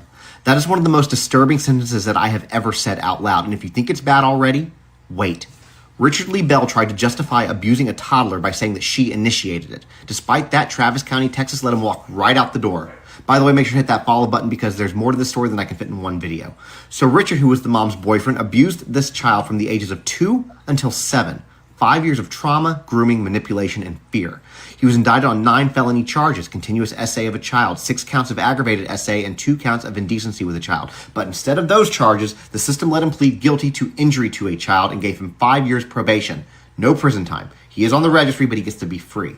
Meanwhile, this child, who's now 9, wrote a note saying that she wants to die. She said that she felt like he broke her brain. She's carried guilt that was never hers to carry and spiraled over tiny things because trauma has convinced her that everything was her fault. And the state of Texas told her that none of it mattered. And when her dad walked into court expecting a prison sentence, he was told, this is the deal, take it or leave it. A slap in the face after 5 years of horror that his daughter will spend a lifetime trying to heal from. This is a failure so egregious that every parent in Texas should be terrified. A predator claimed that a 2-year-old came on to him and the system protected him, not her. Now, if this makes you furious, there are 2 things you can do. First, there's a petition in my bio to end. You think it's bad already? Stop. Bring me back full screen. Listen carefully out there to all of you out there who believe in microchips, who believe in, all types of silly nonsense for you to ignore something that is truly evil that lives in you. Men who wear dresses and wear fake breasts, right? Those men have been molested. Those men are broken. Their brains are broken. That's what a man looks like once he has been molested. That's what a man looks like once his brain is broken. But do you know what the child molester looks like? He looks like a regular man. He has a big, strong beard. He's a hunter. He fishes. He's a manly man. You know, he comes into your life when you need him. He pays the bills. You know what a child molester does? He pays the bills around the house. That's what he does. Yeah. And he's manly. Put his picture back up on the screen. Put his picture back up on the screen. Yeah, this is a manly man. He's not in a dress. He's a manly, tough guy, a Navy SEAL. He's pro-America, pro-Donald Trump. He's a patriot. He has a flag that hangs behind his pickup truck with a shotgun under the seat. He's a manly man. But do you know the kind of people he creates? He creates bad bunnies. That's where they come from. You see, you women out there that are breaking up with your husband because he has another wife. You're leaving your husband, breaking up your family because your husband believes he can have more than one woman. Just remember this, that the man that you go out to find, he's not going to look like Bad Bunny. He's going to be a manly man who pays your bills and is a tough guy with a shotgun under the seat of his pickup truck. And he's going to create bad bunnies. That's what happens. You see, what's in here already, that's the danger. Not computer chips, not some cell phone or a laptop, but the thoughts in your mind. That is where the poison lives. That's where the danger is. The mark of the beast is not a computer chip. The mark of the beast is a philosophy, a way of thinking that turns you into an animal. That's the mark of the beast. And then you put it in your hand when you decide, I'm going to kill for that belief. I'm going to hurt people for that belief. You fake Israelites, you Christians, you Muslims, you better worry less about your fear of technology. And you should focus on your fear of your thoughts, the fear of the way you think. This white man thinks that a 2-year-old baby was flirting with him, was turning him on. It's the baby's fault. Now, he's no faggot now. He's no Bad Bunny. I guarantee this white man did not watch the Super Bowl. I guarantee he turned on the All-American Super Bowl of Kid Rock. All-American tough guys, pickup trucks and shotguns. I guarantee that's the one he watched, because he's not a faggot, he's a manly man. But he creates faggots. He creates them because he finds some woman who's lonely. That's what's in her mind. She's miserable. She can't stand being by herself. And so she lets some man around her children. He might drink too much, you know. She ignores that. He might get a little weird, and the children are telling him, you know, Mama, your boyfriend, he acts strange at night. He acts weird when he's drinking.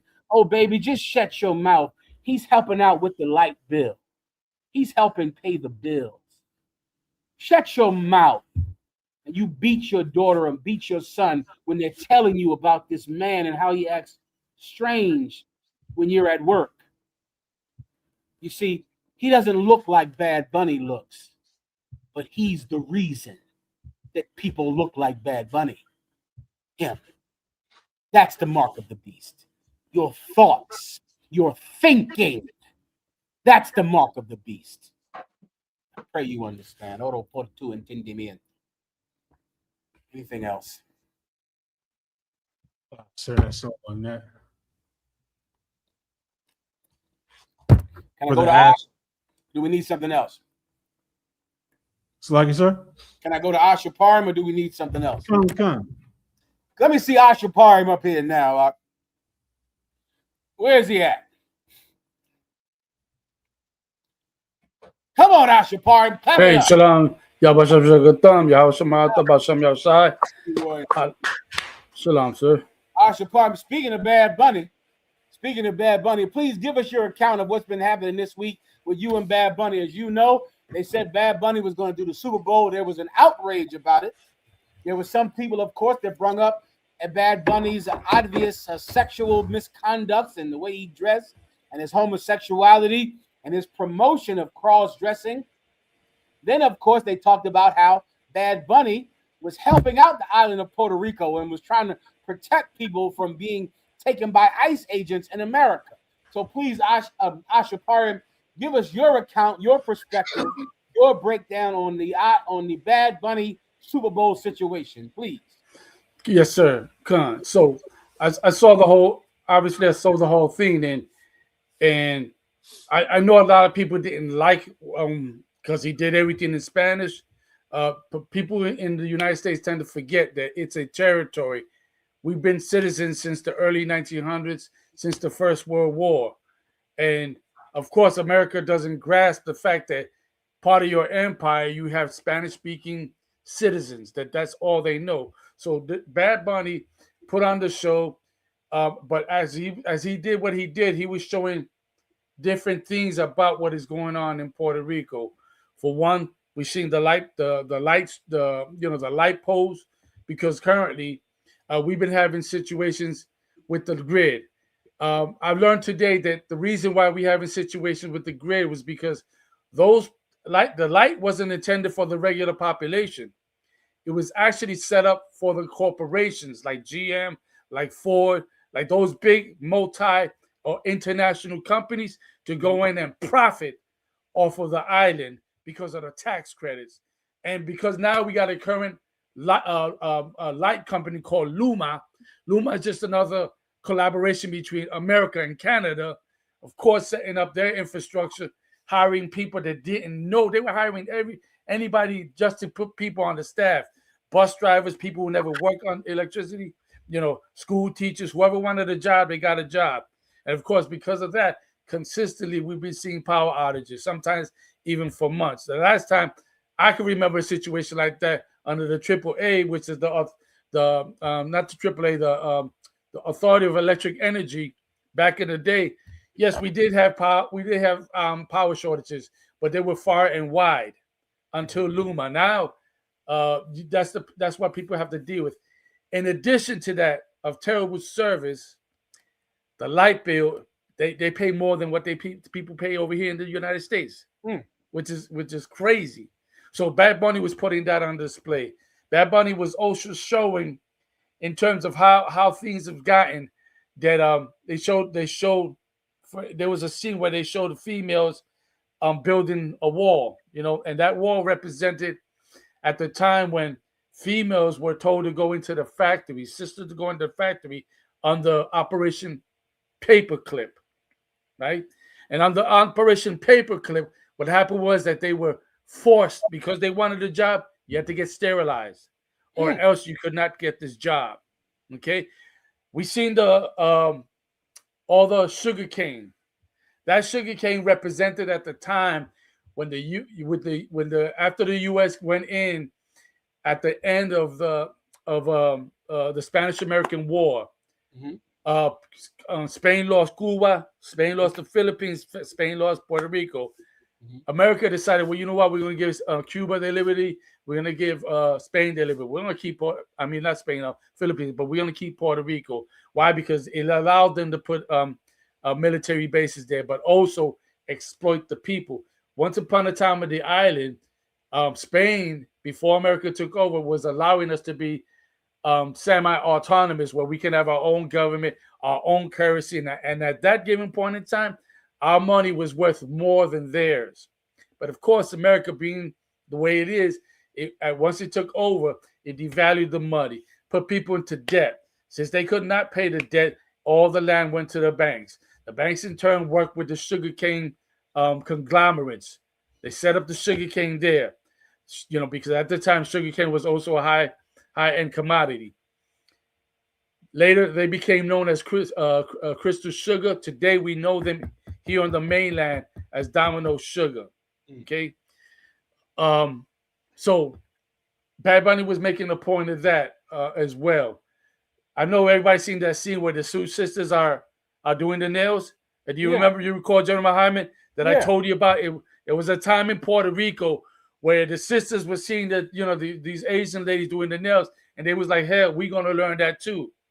I paid for my first rib to do that. The sisters did it way better than Moab, way better than Ammon, 10 times better. And of course, Ammon, being that the way they are on the east, so they dropped the prices. And of course, there goes the industry. And he showed that there. People didn't catch on, but I saw that. Here's another thing that I seen, sir. I seen on the Piers Morgan podcast where people were talking trash about Bad Bunny and how, you know, he should have done it in English, XYZ, blah, blah, blah. You know, I'm gonna be real. In one part, I was like, yeah, it might have, could have, should have.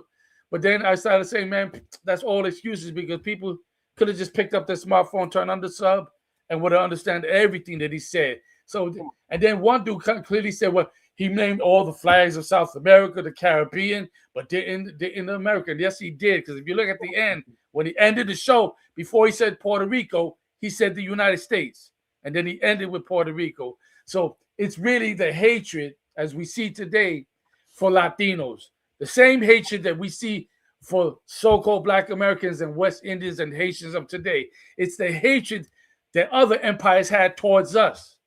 But we are the most highest chosen people. That's right. And regardless of the fact, under Commander General Hunter, we'll persevere. We'll learn how to be a nation, how to be a family again, sir. I just wanted to, you know, put that out there like that, sir. That's la verdad.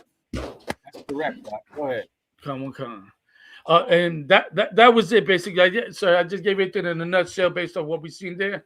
You know, like America don't want to accept the fact that, we got some Latinos who are U.S. citizens, but you're going to have to accept that. Or get rid of the Jones Act and let us go. Because that's another thing, sir. What is that? What is that, Ash? The Jones Act, let me tell you what year this happened. So if I may, I have it down here. The Jones Act happened during the time when America instituted their first, this was around the 1900s and 1940s, their first U.S. governor. I forgot his name. But in 1917, they established the Jones-Safford Act, right, which grants citizenship to the Puerto Ricans, but at the same time, taking the ability to have commerce with other countries. Anything that going into Puerto Rico has to first get unloaded in Jacksonville, Florida, or some other port in the United States, loaded onto U.S. ships, then sent to Puerto Rico. And we, the citizens of Puerto Rico, got to pay for everything, meaning that America is making hand over fist free money. A lot of people don't know this, but Puerto Ricans pay $4 billion a year federal tax, and we see none of it every year. Last time America gave us some $4 billion to us, guess what? We returned back to America under Joe Biden, over $17 billion to fix the infrastructure. And tell you, General, they have done nothing with the roads out there, nothing with the infrastructure, but yet required us to pay this money. Yeah, I'll answer. Amazing. Clap it up. Clap it up. Denele un aplauso. Tell everyone, how long did you live in Puerto Rico before you came to the rest of the United States? About 18 years, sir. 18 years. I remember right. 18 years. Tell everyone, what about that flag, Ash? I know sometimes there's a flag, a Puerto Rican flag that has a light blue color and then a dark blue color. What's the significance of that? I'm glad you reminded me of that, because earlier I was thinking upon it. That flag, the light blue color, is the original Puerto Rican flag. It was a copy of the Cuban flag. The reason why we made that flag was because in the struggle, Cuba and Puerto Rico was always together with that. You know what I mean? So we decided to create that flag. A lot of people don't know that that flag was not invented or created in Puerto Rico. It was created in New York. And that flag became a symbol of rebellion against the United States. Get out of here. It was a period of time where if I just even had a picture of the flag, if I wore it on me, if I had it on my house, I'd get arrested. So they prevented us. The only way for us to fly a flag is that we had to change that blue to the American blue on the U.S. flag. So you telling me that light blue flag was created in New York from the Puerto Ricans in the Bronx? In New York City. I don't know specifically where, but definitely created in New York City. And it was light blue, and that was the original flag. And there was a time in Puerto Rico, if you flew that flag in your home, you'd be arrested. Come on. Yes, and so sir. now, because of that, they had to switch that light blue to the shade of blue in the American flag. Yes, sir. Amazing, Isupk. Come. Amazing. And if I may, so to add to that, the reason why it was made in New York because of solidarity. Even though we're New Yorkers, we don't forget the island. We know where we come from. You That's know an what I'm old saying? school term. I just used New Yorkers. I remember that from the 90s. New Yorkers, meaning because don't tell them about the whole relationship with New York and Puerto Rico, Ash. They might not know about. What do you mean, sir? In terms of what? There's a lot of Puerto Ricans in the Bronx in New York. And I think Bad Bunny was also talking about that when he went to the that was also part of his Super Bowl celebration, is relating it to Nueva York and relating it to New York because New York is a staple in Puerto Rico. Go ahead. So the influx of us coming into the state was because of what America had done to us. They had plateaued our currency. So of course, a lot of us decided, well, let's leave and go. Being that we're citizens, we're going to take advantage of that. So a lot of us populated New York, Chicago, and Ohio. Those were the three main places. The reason why Ohio was because of the steel industry. Okay, there's a lot of Ricans that were spoken about there, but those were the three main places. Later on, we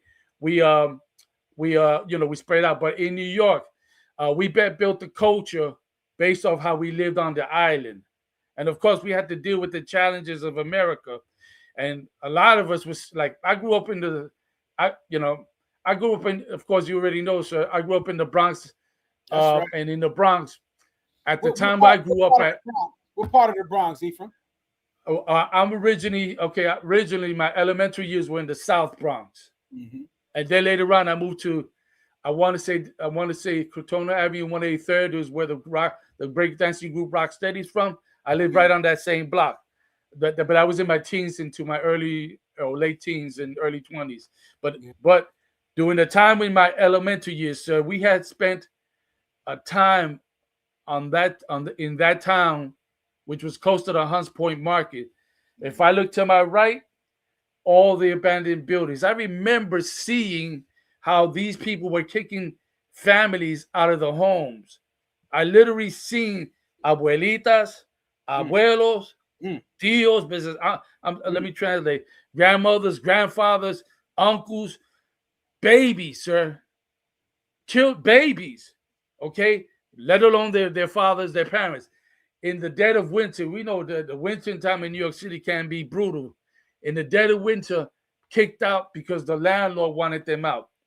And for a time, that whole strip to the right of us was abandoned. The only thing that was occupied was the fire station, the two buildings in front of us, and then down the block, that all was abandoned buildings. And then, of course, I lived in a row where there was some private homes, but nonetheless, that was a time. And then in my brain, because I'm young, I thought it was just there. When we would travel out there and go past Bruckner Boulevard into Southern Boulevard, into Fox Street, we would see all these abandoned buildings. And of course, I'm a kid and I'm looking at that, but I'm not processing it the way when I now see videos, I'll be like, damn, these devils didn't give a damn about black people.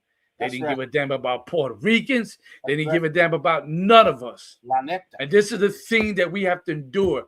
Like I feel for the brothers and sisters that live in Detroit, because when I went there last time, when we had the cookout, I want to say, I seen them homes. I'll be like, damn, I'm brought back to the Bronx. When I go into Baltimore, it reminds me of the Bronx. It reminds me how torn up the Bronx was. And you know something, sir? One time I went to camp in the Bronx. Captain Zakar was there, and Captain Tazayak was there. After camp, I was rolling with another brother. I was like, yo, I want to go back to my block, because where the camp is at is on Thunder Boulevard, close to my old neighborhood. Would you believe it, sir, that they never did the same? It was the same neighborhood how I left it back in the 80s.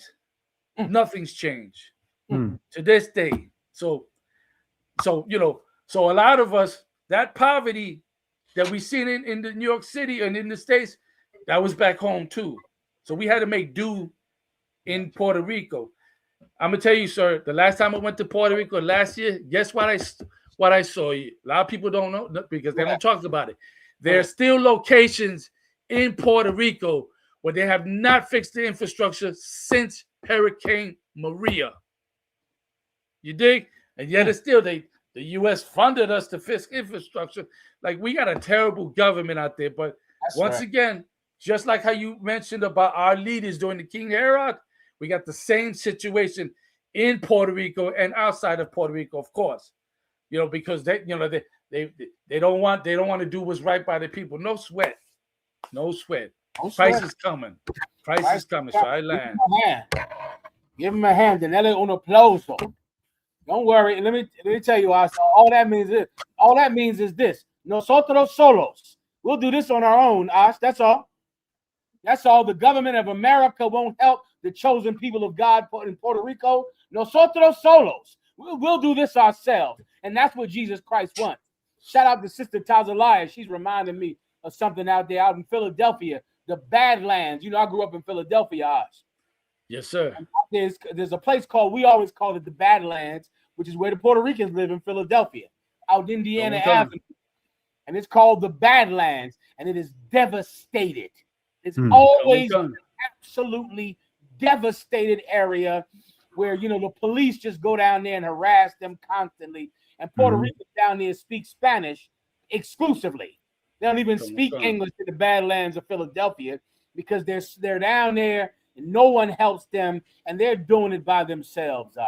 And the Puerto Ricans are the chosen people of God, the people of God. And let me tell you, and think how long we had to sit. You know how many times I've had to sit and listen to Luciano Pavarotti sing opera and listen to Adriana Bocelli sing opera, and everyone cries and thinks it's so beautiful. Meanwhile, Bad Bunny speaks Spanish, and he's considered to be un-American. Listen, the chosen people of God are the Latinos, the chosen people of God. And everyone, let them remember that, because those are your new lords. The Hispanics that you hate so much, those are your new lords. Those are the people you're going to work for. Those are the people you're going to bow down to every day and beg them to live. If I may, one thing, because you reminded me, you know, the time me and Captain Gunn, we dwelt in Philly for a time. And we had caught a slavery together in that same area. So we definitely would see, you know, a lot of our people out there like zombies, you know, and we see how bad, you know, police was harassing our folks out there. You know what I mean? So definitely, sir, Colonel Khan. That just reminded me of being back in the Bronx, though, sir. I swear that reminded me of that. Listen, Commander General Yahawadah trained me in the Bronx. I took me down there for a year in the South Bronx, brother, and trained me down there. Commander General Yahawadah grew up in the Bronx in Castle Hill, in the Bronx, and it's always a beloved place, and it's a hub of Ephraimites, the chosen people of God, and those are the people that now the white man hates Puerto Ricans. That's right. Hates their language, hates the fact that they would have any self-respect, which is really what they won't tell you about why they hate the Bad Bunny Super Bowl performance. And this is something so true of white people, right? Let me tell you a quick story about the Mayflower. The Mayflower was one of the first boats that came over here to America, filled with pilgrims over to what they call over there in Boston, that Boston area. That's where the Mayflower first docked. The first people that come from England that came to America. And when the Mayflower people came to America, one of their first interactions with a Native American was this Native American man had an interaction with a Mayflower person. And the Mayflower person killed the so-called Native American Indian. He chopped his head off and he put his head on a spike. And it was great controversy in the Mayflower community because some white people said we should try to be at peace with these Indians because we need to live with them. Then other people in the Mayflower said no, war was coming no matter what with these Indians, and we have to show them that we are better, and we have to make them afraid of us. That sentiment is the sentiment that prevailed. It won. There's a part of white people that says we should be at peace with the Hispanics, with black people. We shouldn't hurt them. But then there's another side of white people that says we have to crush them so that they won't hurt us. They're afraid of us, and that fear of us makes them hurt us even before we hurt them, even though we've done nothing to them. It's like hurting us and before we can hurt them. They hurt us before we can do something to them, and in their mind, that protects them. That is the prevailing thinking in white people. Blacks and Latinos, we're doing nothing to them. But in their mind, they have to hurt us to be safe, to be protected. Right. And that feeling is what got Donald Trump in the White House. That thinking. And the real reason that they are angry about the Super Bowl performance and angry about the gall, the audacity to have an entire Super Bowl performance in Spanish is because it makes white people afraid. It scares them. It makes them think that you have self-esteem. That scares them. They need you to be ashamed of being Latino. You have to be ashamed of it. If they see a Latino, they need to know that you're apologizing for being Latino. You're apologizing for being black, because when you are proud of it, when you speak Spanish with boldness, it scares white people, because then they think you're going to try to take over one day. You're going to rule us.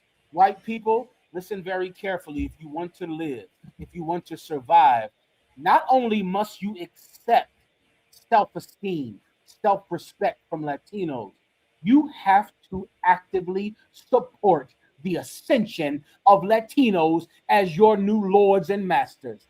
It's not good enough just to say, I accept them speaking Spanish. It's not good enough to just say, I accept them being American citizens. I accept their right to live on this earth. To fight the other white people who are going to want us to die so they can feel safe, you have to get on our side and support our right to rule the planet Earth. That's what you're going to have to do. There is no way around it, because there is a large segment of white people that are so terrified of us speaking Spanish that they're going to want to kill all of us. I pray you understand. So if I may say something also, we know that when it came to Tulsa, Oklahoma, Black Wall Street, they got bombed, right? They got bombed. A lot of our brothers and sisters here don't know that in terms of U.S. territory or states, there was another place that got bombed, Philadelphia. You recall that, sir? Yes, I do. Break it down. Right. So I just want to add to that. I remember that. As to why or what was the excuse that they did that. I can't recall at this time, but I'm saying that to say this also. There was another place that was part of the U.S. that got bombed as well. There was two places, Utuado and Jayuya. Why? Because they wanted to quell the nationalist movement in Puerto Rico. A lot of our people don't know that. And here's the bonus, sir. We were just like Black Wall Street. We was building up our people in Puerto Rico, and America did not want to see us come up like that. And I just wanted to let everybody know that, sir. Listen, La Verdad, you're telling the truth out there. Clap it up for Captain Achapari.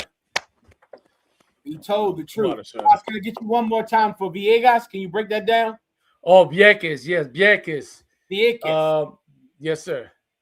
So in Vieques is a little island off the coast of Puerto Rico. Vieques used to also be a military base, and they had people living on the island. So one part, they were doing the exercises. At the same time, Ephraim that was living on the island had a high rate of cancer. So we were addressing the U.S. government about, you got to stop this. These people are dying of cancer. Oh, no, it's not what we're doing here. They put a bunch of excuses. Come to find out, as they did their research, found out that, a lot of the cancer that was happening on the island was due to the fact of them just doing war games right there on Vieques. And of course, the U.S. government kept pushing back until, what's his name? I remember his first name, David or Dave. I forgot his last name. But until he went and protested and the U.S. government shot him, that's when the uproar happened in Vieques. And America had to be like, yo, we got to do something about this. And they discontinued the military base there. However, the cancer rate still kept going up. Why? Because as they abandoned the base, they left the weapons. They left the chemicals. They left everything there. And of course, you think that the U.S. would come in and clean that up. They took their time with it, sir. Like time. Meanwhile, Ephraim is catching cancer. So, these are things that I encourage everybody that don't know about this to go do a little research on it. But I lived it, sir, during all that time. I remember seeing the events on TV. I remember those were the conversations we would have among ourselves. I lived in a town called Manatí at the time, which is North Central at the time. And that was the big thing happening at the time. So I yield, sir. Give him a hand. Well said, Ephraim. Well said, Ephraim, man. Good job, brother. And once again, viva la Boricua, el Dio de Dios, el pueblo, el Dio de Dios. Nosotros somos tu familia y estamos aquí para ustedes. All you guys out there, just remember, we're your family and we're here to help you. And the Ephraimites, the Puerto Ricans, are the chosen people of God. Well said, Ephraim, bien dicho. Well said. Mi general. Gracias. If I could, sir. I'm just in awe just hearing y'all talk. When Captain Osh talks about these parallels, like with the MOVE bombing and the bombings in Puerto Rico, it reminds me of we all know about the FBI going in there and shooting Fred Hampton in his sleep. There was a Puerto Rican independence movement, and the leader of that movement, Filiberto Rios, the FBI went in and shot him in his house and blockaded it off to let him bleed out and die. That's correct. I remember, you jogged my memory. I remember that. We should go research all of that. And we should love one another, man. Love one another, brother. We need each other. Everybody understands that. Once again, I want to say Thuwada to El Capitan, El Sacerdote, Ashaparian, brother. Gracias. Gracias, El Capitan, for coming down here tonight and helping us out here tonight. And please, Thuwada, sir. Mi placer, sir. Mi placer. Thuwada, sir. Gracias. All right. Anything else for water, Ephraim? Anything, Ephraim in New York? Can you hear me?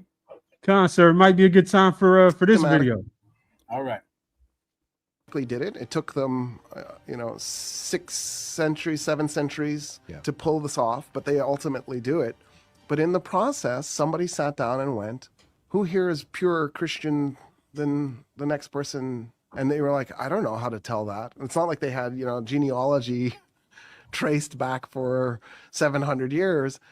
And so what they came up with... Tell them what we're about to hear, Ephraim.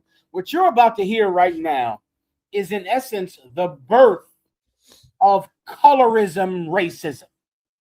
This is the birth of racism right now. Many of you don't know this, but, okay, Doran, because of the time of the Dark Ages, Black and Latino men ruled Europe. You had women. Who was that woman that ruled over Europe? They have a TV show about her right now on Netflix. And she was a Black woman that was a queen in Europe. And many Black and Latino men ruled Europe as Black and Latino men during Queen Charlotte. Queen Charlotte. She's in the book Nature Knows No Color Line. Her name is Queen Charlotte. And she was a Black woman. And it was no controversy. Blacks and Latinos ruled over Germany.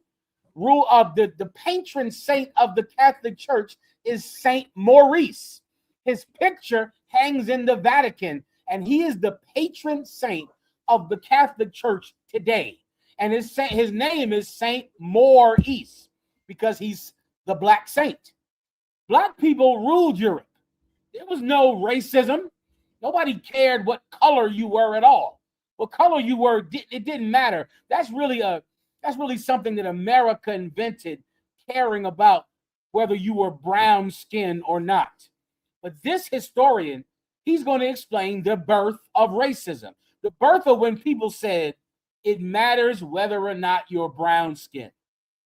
We care about whether or not your skin is brown or not. And he's going to tell you exactly when it happened. And it happened during the time of the Spanish Inquisition.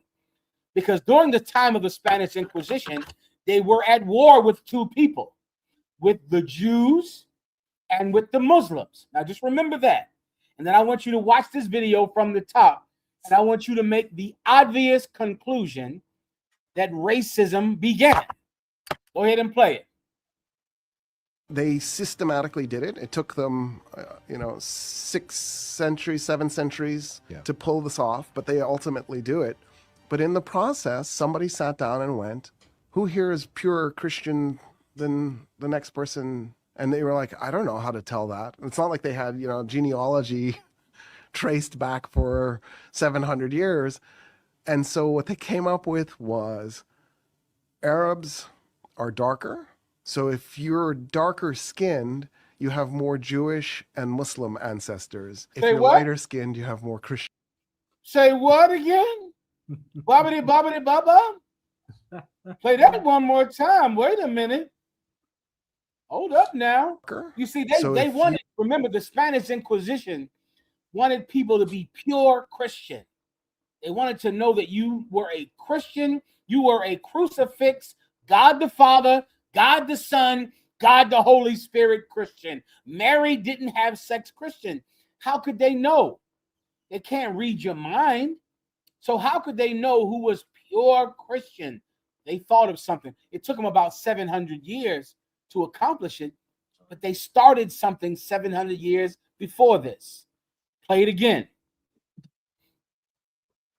You're darker skinned, you have more Jewish and Muslim ancestors. If you're lighter skinned, you have... Stop.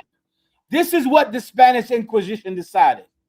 Well, I don't know who's pure Christian, but I know if you are darker skinned, you have more Muslim and more Jewish and more Jewish. What did the Spaniards know?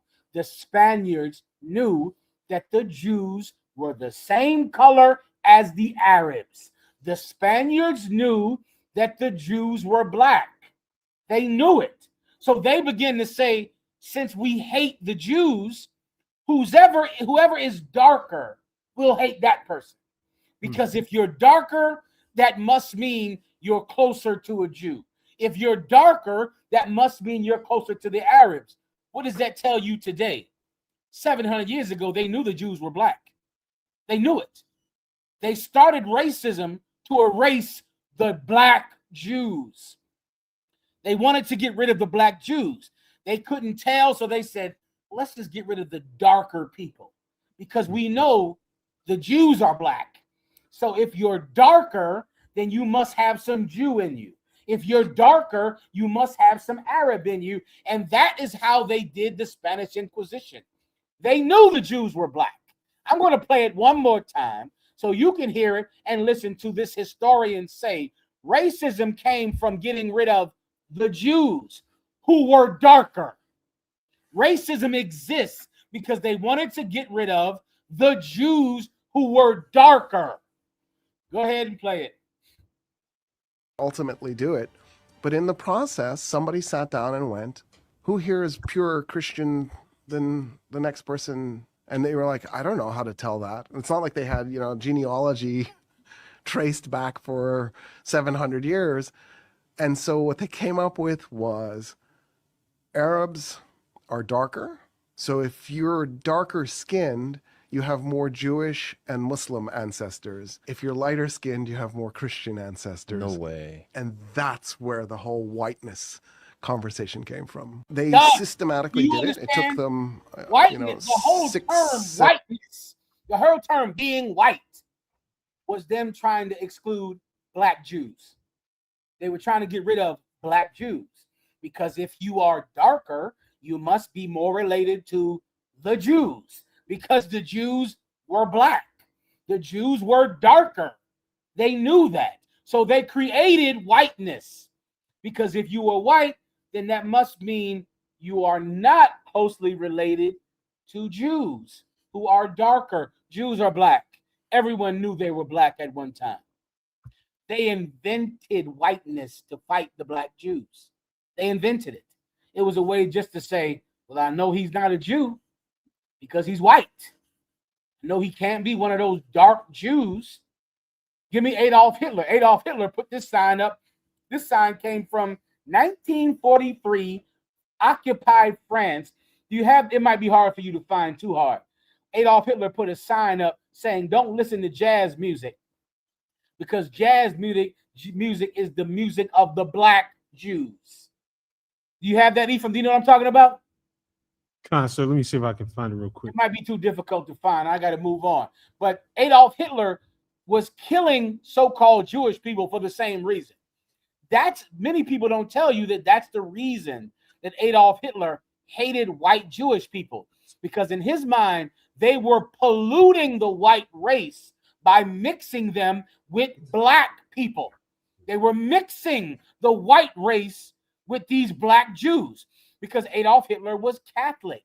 And this is what the Spanish Inquisition taught the world, to hate dark skin. Why? Not because they hated dark skin, but because Jews were dark skinned. And they hated the Jews because the Jews were not Christians. The Jews believed in one God. The Jews didn't believe in three gods. The Jews didn't believe in polytheism.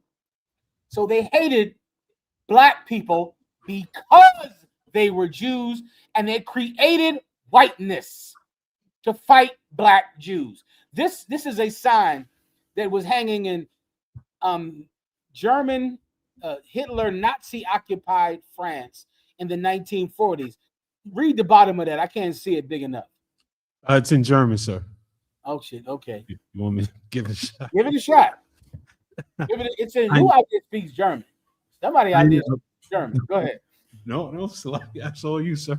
Go ahead. I can't see enough to read it.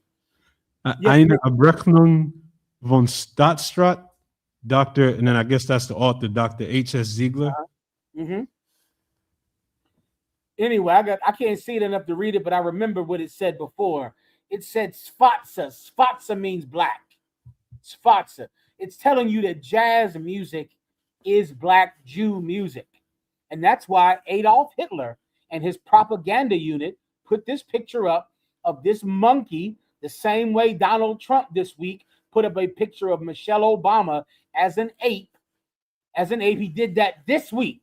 Well, this is from Nazi-occupied France. And there's a picture of a Sfatsa, of a black Jew looking like a monkey. And he's saying that don't listen to jazz music, because jazz music was very popular in France during the 1940s. The same way they don't want you to listen to Bad Bunny at the Super Bowl, the same way they're saying don't listen to Bad Bunny. Don't listen to that salsa music. Don't listen to that merengue music. They were telling white people not to listen to jazz music in 1942 occupied France. They were saying the exact same thing. You said something, that Ephraim? It's like it, sir. The main part of that caption translates to degenerate music. Degenerate music. Adolf Hitler knew that the Jews were dark-skinned. They were black, and he hated white people for becoming degenerates. He hated them, and he wanted to kill all white Jewish people because they were bringing a degenerate culture into whiteness, because everyone knew that the Jews were black. Whiteness was created to fight the black Jew. This is irrefutable. It's all throughout history.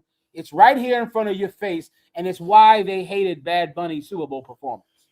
The same reason that Adolf Hitler hated jazz music, because it was self-respect, self-esteem. And this is something that Bad Bunny showed people, that jazz music showed people, that white people don't want to face. But it is so true whenever they hear our music and see our art and see our achievements and see how well we can fly jets and how our scientists are so smart and see our inventions. This is what you don't want to face. America is only good because we are here. America is only good because of the Puerto Ricans. Everyone saw that during the halftime show. As people watched the halftime show and they heard Bad Bunny run off that roll call of all of Cuba, Dominica, all of those Hispanic-speaking countries, as Bad Bunny was dancing and drinking a shot of rum, every white person knew that this is the flavor of America. This is why America is good. Boricua is the reason that America is good. Jazz music is the reason that America is good. The West Indians, La Raza, is the reason that America is good.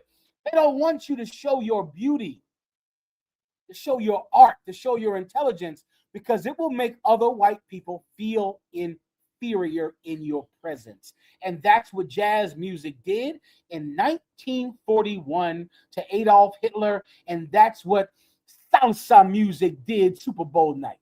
It did the same thing. Everyone understands. Con. Good to go here. Con, Any sir. other questions I need to deal with? We have this video next. This photo is being seriously underestimated, and I need you guys to understand why. So there are two photos from the Epstein files that no one is talking about, and I get it. They look boring. It's just people in a room. But when you look at where this photo was taken, who's in it, and what kind of discussion appears to be happening, it gets unsettling very fast. I can confidently identify three people. On the far left, wearing green, is Martin Nowak, a world-renowned evolutionary biologist who founded Harvard's program for evolutionary dynamics. In the center is, of course, Jeffrey Epstein. And to his right in the brown jacket is Steve Bannon. At the time this photo appears to have been taken, Bannon was running Trump's 2016 campaign and would soon become White House chief strategist. Everyone else in that room is still unidentified, so if you recognize anyone, say something. Now, based on the room overall, this photo was taken inside Harvard University within the program for evolutionary dynamics sometime between 2015 and 2017. That program studies how ideas, behaviors, or traits spread through groups of people, how they catch on, how they become the normal, and how hard they are to undo once established. Epstein himself donated $6.5 million to help launch this program and actually kept a private office inside of it. Now, this next part is critical. Jeffrey Epstein had a long documented obsession with eugenics, which is the belief that humanity can be improved by controlling who gets to reproduce and who doesn't. Historically, that's led to forced sterilizations, racial hierarchies, and mass atrocities. Epstein openly talked about DNA heredity and creating a genetic legacy, and he also discussed seeding his DNA, selecting traits, and engineering future generations, and he funded scientists, courted academics, and embedded himself inside elite research environments that gave those ideas credibility and cover. Now look at the chalkboard. That's advanced mathematical modeling, the kind used to study how groups of people change over time, how certain traits or ideas become dominant, and how hard it is to reverse them once they take hold, which brings us to Steve Bannon. At the time this photo was taken, Bannon was shaping Trump's campaign and then national policy, and his focus has never been just messaging. It's been systems, how institutions are taken over, how norms are replaced, how loyalty replaces expertise, how power consolidates. Now, this next part is my speculation. At its most benign, this could have been a discussion about applying population-level modeling to politics. That kind of thinking has been used for decades in military strategy and governance. But what I can't shake is that this is a room where the science of how populations change and stabilize and how it overlaps with a man who believes humanity itself should be engineered, optimized, and selectively shaped. That combination is exactly how dehumanizing ideologies and worse have been historically laundered into respectability through elite institutions and academic language. Now, we don't know what was discussed, but what we do know is that someone deeply embedded in Trump's political orbit met with Jeffrey Epstein inside an elite academic program Epstein helped fund and occupy. That alone makes these photos worth far more attention than they've received. Now, Stop right there. Give me the other one, Ash, about the Elon Musk's wife talking about population control. Brothers and sisters out there, I am what you would call a skeptic. I have a stubborn, rational streak. I'm a skeptic. I believe in nothing at all. And Commanding General Yahawadah has proved me wrong too many times when it comes to certain conspiracy theories. And this one is breaking my skepticism. It's breaking it. It's breaking my stubborn, rational streak that I had. That there was a video with Jeffrey Epstein and the head of the Donald Trump campaign at Harvard University, with math on the board behind it, that speaks about how to change people's minds and how once the mind is changed, how it could never go back. Jeffrey Epstein donated $6 million to this Harvard Institute and had a private office there. Had a private office there at this institute. Even if you're rational and a skeptic, this is breaking it. This is revealing an evil that is so deep and so profound, and proving the scriptures right when it says the earth is given into the hand of the wicked. There is an evil power in charge of the water, of the air, and in charge of how you think. That's the mark of the beast. How you think, not a computer chip in your hand, but what comes on the internet, what comes out of the TV, what's on the radio, what is everybody talking about, what's in the schools, in the kindergartens, in the high school, what's on the sports field, what's on everything. There is a way to plant things in your brain. You don't need a computer chip. There's a mathematical equation on a chalkboard that does it. There's $6 million they're getting to research it, and Jeffrey Epstein has an office there. And Donald Trump's political advisor is with him. And Donald Trump won an election after January 6th, after they demanded to put heads on spikes and kill the vice president, and they defecated on Nancy Pelosi's desk. Donald Trump won again. And after there were pictures of Jeffrey Epstein and Donald Trump partying, Donald Trump won the election again. Maybe something already is planted in your brain. Maybe they don't need a computer chip. Maybe there's already something planted in your brain, and maybe you better turn to the Lord our God to be cleansed from it. Maybe you need a brain washing. Maybe your brain needs to be washed. Maybe someone has polluted you. Commanding General Yahawadah sent us here to clean you, to sanctify you. Is there anything else? Sir, we've got this video. Now, let me tell them who this is. This is Elon Musk's girlfriend or wife or one of his whores or something. Baby mama. Baby mama, correct. That's what this is. This is one of Elon Musk's baby's mothers. Go ahead. As people's jobs start being taken fairly aggressively.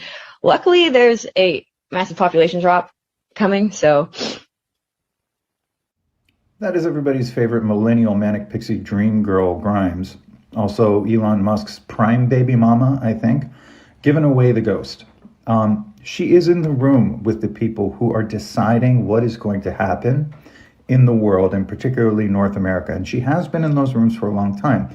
She's not exactly a politician. She's an artist. She's, one of these people who feels things more than thinks about things. So as a result, she's somewhat unguarded, and she let it slip what the plan is. Now, before you call me a conspiracy theorist, there is plenty of documentation on that. That's her. You can go look that up. She's saying, because she, of course, knows that AI is going to take away so many jobs. Everyone is going to be jobless because of AI. Not because the Mexicans took your jobs, but because robots and computers are going to take your jobs. But that's okay, because there's going to be a massive population decrease to make up for it. That's what Elon Musk baby's mother is saying. She's saying somehow she knows that they're going to get rid of a lot of people. So it's going to be okay that these people don't have jobs, because these people are not going to be alive. Even if you're a skeptic, this has to make you truly look up and go, the earth is given into the hand of the wicked. Now, what are you going to do? Are you going to turn to a supernatural God to help you with a supernatural enemy? With an enemy that is so strong, so powerful, that he can plant things in your mind, in your head. You better turn to the Lord our God for help, as Israelites have done so many times throughout the years, and we have always been victorious when we've done it. Everyone understands. I believe that's that, right? All right, let's go to Clean.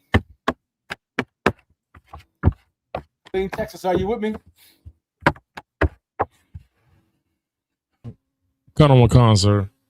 The water, Clean, for holding on so long. Clap it up. Texas. All right.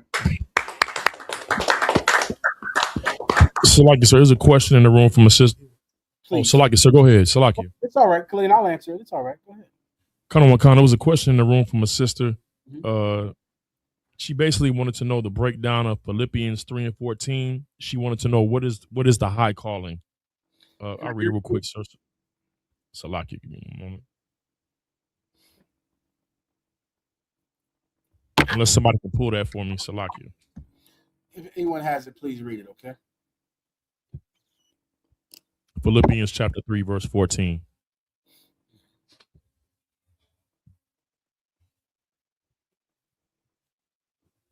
I got it, Salakia. Please, I'm ready. I'll start at 13. It says, brethren, I count not myself to have apprehended, but this one thing I do, forgetting those things which are behind and reaching forth unto those things which are before, I press toward the mark for the prize of the high calling of God in Yahawadah HaMashiach. This is a beautiful UPK precept, the Hebrew Academy precept. Read it from the top again. Khan, sir. Verse 13. Not as though I had, verse 12, not as though I had already attained, either were already perfect, but I follow after, if that I may apprehend that for which also I am apprehended of Yahawadah HaMashiach. Stop right there. Meaning, Paul is saying, I'm not saying that I have achieved this. I'm not saying that I have apprehended it. To apprehend something means to catch something. So I have not achieved this. I have not attained this yet. I have not captured this yet. But my goal is to catch that thing which has caught me. That's the Israelite school of UPK. I think about all this time, and I think about Chaarab. Let me see Chaarab's picture up on the screen if I could, all right? I think about how many of you that I would have never known if I didn't find this strange belief, this strange faith that I found one day walking down the street. I was walking down the street, and I found this strange faith that caught me. I was captured by it. And from that day, I have been trying to catch it because it caught me that day. And because one day I found this strange faith, this peculiar love that caught me. Because of this peculiar faith, this strange love, I found Chaarab, and I found Tapazar, and I found Ashar Ya'ala, and I found Ashapariam, and I found Yatazak, and I found Commanding General Yohana. I found Mayak and Hazayan. I found Chaarab because of this strange belief that took me. It captured me. I couldn't think the same anymore. I would go home and I would read the flyers and look at the flyers. And then Sister Tazaliah, she went to class first. She came back in the home looking like a UPK woman. And I went, what in the hell happened to you? She told me she went to class. I said, oh my God, I've got to go. What is this thing that has completely apprehended me? From that day forward, I've been trying to catch it. I've been trying to achieve something that was achieved in me. Brothers that went out on the street and taught, they achieved the goal in me that I'm trying to achieve in someone else. They went out and achieved the spirit of Christ, and I am fighting and climbing and clawing to achieve it. And that's what Paul is trying to say. And without this strange thing, without this search, we would have never met Chaarab. We would have never known each other. But we both believed in this crazy cult, both of us. And our mothers and fathers and family members told us it was a cult. They told us we were crazy, but we were captured by it. And because of it, we have each other. We know each other. That's what this precept is about. Trying to attain something, reaching for something. You don't have it yet. I'm trying. I'm trying every day. I'm trying tonight to do it. I'm trying to work something, to build something that was built in me. That's what this precept is about, Texas. Continue. Cut on one concert. Verse 13.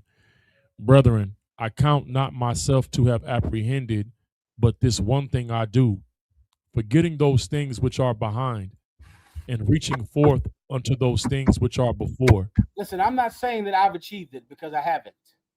I'm not saying that. Paul is saying he hasn't achieved it. But he has learned one thing. He has learned how to forget the things that are behind him, to strive for the things that are ahead of him. If you want to achieve the Spirit of Christ, if you want to build a place where Blacks and Latinos can be together and love each other, and because of that love, conquer hatred, conquer the people that hate us. Carnelismo es un arma. If you believe that brotherhood is a weapon, if you believe that amor el vencerá al odio, amor el vencerá al odio, if you believe that love will conquer hate, you have to fight that. You have to strive towards it. You have to build a community built on love, built on the commandments of God that can conquer and destroy lawlessness and hate that the nations have towards us. That has to be built. It's not built yet. But I know this much. To build it, I have to put my past behind me. I can't be the person I was before. The person I was, I can't be that. I put that behind me. I put myself, I put my name behind me. The person I was is gone. The person I used to be is gone. The things I did are gone. The places I used to go, the things I loved, the things I hated, they're gone. Because I cannot achieve the future without discarding the past. That's what this precept means. Continue. Cut on one concert. Verse 14. I press toward the mark for the prize of the high calling of God in Yahawadah HaMashiach. Please believe me, I want it so bad. I want to be in a place where there is no cancer up, where there is no death, where I don't lose anyone. I want that, right? I want to be in a place where there's not police dragging my brothers out the car, where there's not ICE agents snatching 5-year-old babies away from their mothers. This is hell. It's a terrible place. And we've been forced to stay here too long. Too long. Too long we've been forced to stay here. Too long. Someone has to do something about it. Someone has to do something about it. Someone has to say, I'm going to change this. I know that the only way to change it is for us to change. So I put my old person behind me because I don't want any more cancer, any more diabetes, any more ICE agents, any more police, any more death. I want to conquer death. And Jesus Christ told me how to do it. I haven't achieved it. I haven't done it, right? We haven't gotten it yet. But I know this much. I'm not going to be my old self anymore. I'm going to put that person behind me and I'm going to strive. I'm going to strive to a place where we can be together and we don't lose each other. Keep going. Cut on one concert. Verse 15. Let us therefore, as many as be perfect, be thus minded. And if in anything, Salaki, sir, let us therefore, as many as be perfect, as many as be thus what? minded, as be perfect. Let me tell you something. Do you want to be perfect? Do you want to be perfect and be thus minded? Because perfection is what is necessary. We're fighting an enemy who is sitting in the halls of Harvard University with a $6 million grant, with the White House at their side. Our enemies are tremendous. Our enemies are powerful beyond my conception. That's how powerful they are. We have to be perfect to defeat them. We're going to have to be perfect. For as many that be perfect, keep going. Be thus minded. And This if is in anything, this is how you should think. That's what be thus minded means. This is how you should think. Go ahead. cut on one concert. And if in anything ye be otherwise minded, God shall reveal even this unto you. Meaning what? If you are not thinking like this, then God will reveal this unto you. You're going to have to think like this if you want to be perfect. This is how you have to think. What do you have to do to be perfect? Put your past behind you. That's it.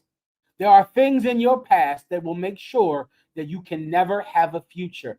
Put it behind you. In the UPK, you give up your name. Give up your name. Give up your family. Give up your friends. Give up your habits. Give up your diet. Give up your drinking. Give up everything that would stop you from achieving your goal. If you want to be perfect, if you want to attain it, that's what's necessary. Paul hasn't done it yet, but he knows how it gets done. I pray you understand. Is there anything else? La, sir, that was it. The water, sir. Clap it. Let me see Colleen on the screen. Let me tell everyone what happened today, right? Today we lost Chaarab. This is Officer Chaarab out of Killeen, Texas, and he's a brother who is well loved by all of us. Well loved by Commanding General Yahawadah.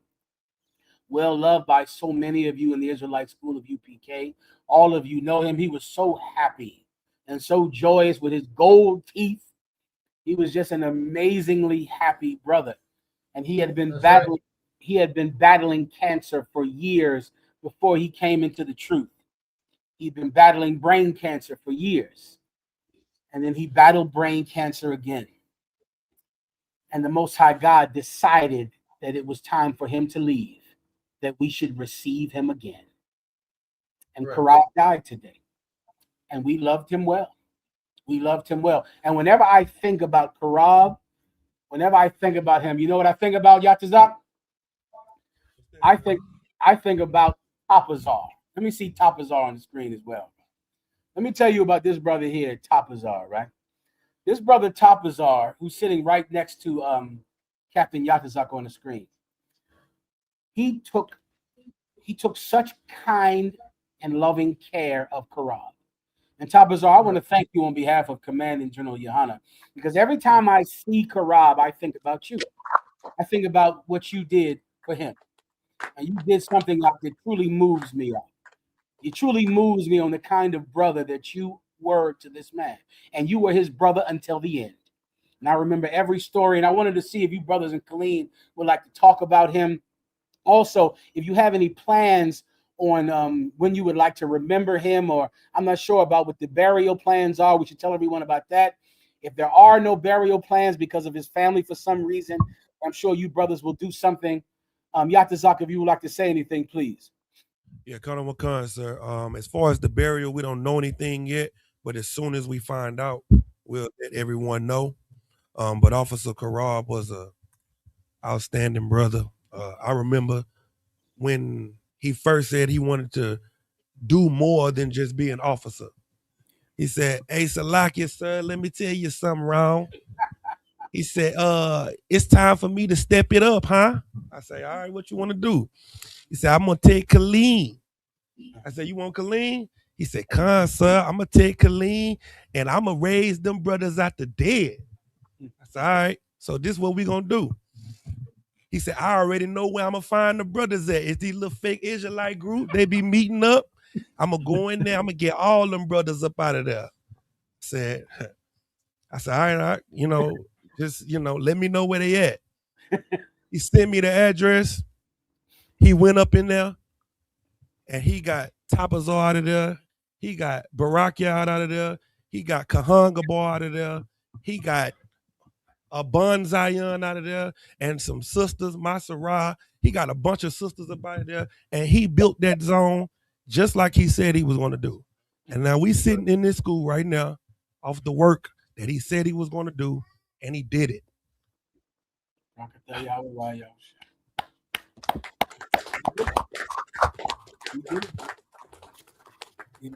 Officer Chaarab, he was from New Orleans. Okay. Had a strong New Orleans accent, and everybody knows him by that accent, and he did it. He did it. And if I could, Tabazar, remember Tabazar, for those of you who don't know, how many times did this was not his first diagnosis with brain cancer. Am I correct? Colonel McCunn, sir. You can bring it down. Whoever knows about it. Colonel McCunn, sir, when I met Chaarab in 2018, you know, like how everybody know him, he was just energetic, high vibration, you know, just and I didn't know about it. And then he brought me to meet Captain Yahawadah, and I went to my first camp, and then we were driving back because he stayed in a homeless shelter. And that's what brought me into the truth, is because there was this house of fake Israelites that everybody would meet up at. Me, Barak Yad, Officer Kahanga Bar, and you know, we be in there just not knowing anything, battling over scriptures that we didn't understand. And Chaarab would come in there, and all he would do was just say, man, listen, y'all don't know the Bible, none of y'all, if you're not under Command General Yohana, so let's just have brotherhood in here. But let's stop talking about the Bible because none of y'all know it. And me and Barak Yad were going back and forth, and Chaarab was like, look, man, I'm tired of all this. I gotta head home. And I said to him, I said, well, where are you going? And he said, I gotta go to the shelter. And I had like a nice house at the time with my family, my children. And I said, the shelter? He was like, yeah, man, I promised Commander General Yohana and the Most High in Christ that I would raise up clean. And I got to go get some rest and get to work. And when he walked away, I said to myself, I said, I can't let him do that on his own. I gotta do this with him. I got this house that I'm going home to that's, you know, warm and a bed. And I said, I can't let him do this on his own. So I called him the next day, and he gave me Captain Yahtazak's number. And then that was from there. That was it. And then another day he had showed me a scar on his head. He had a deep scar on his head. You know, he had long hair at the time, and he showed me the scar. I said, "What's that?" And then he showed me a picture of a brain scan after they had done the surgery the first time right before he came into the school, and the right side of his brain, the frontal part of it, it was all gone. And he said, yeah, they had to remove that much of my brain to get the cancer out. And I looked at him, I said, how are you standing here talking to me? He said, the Lord.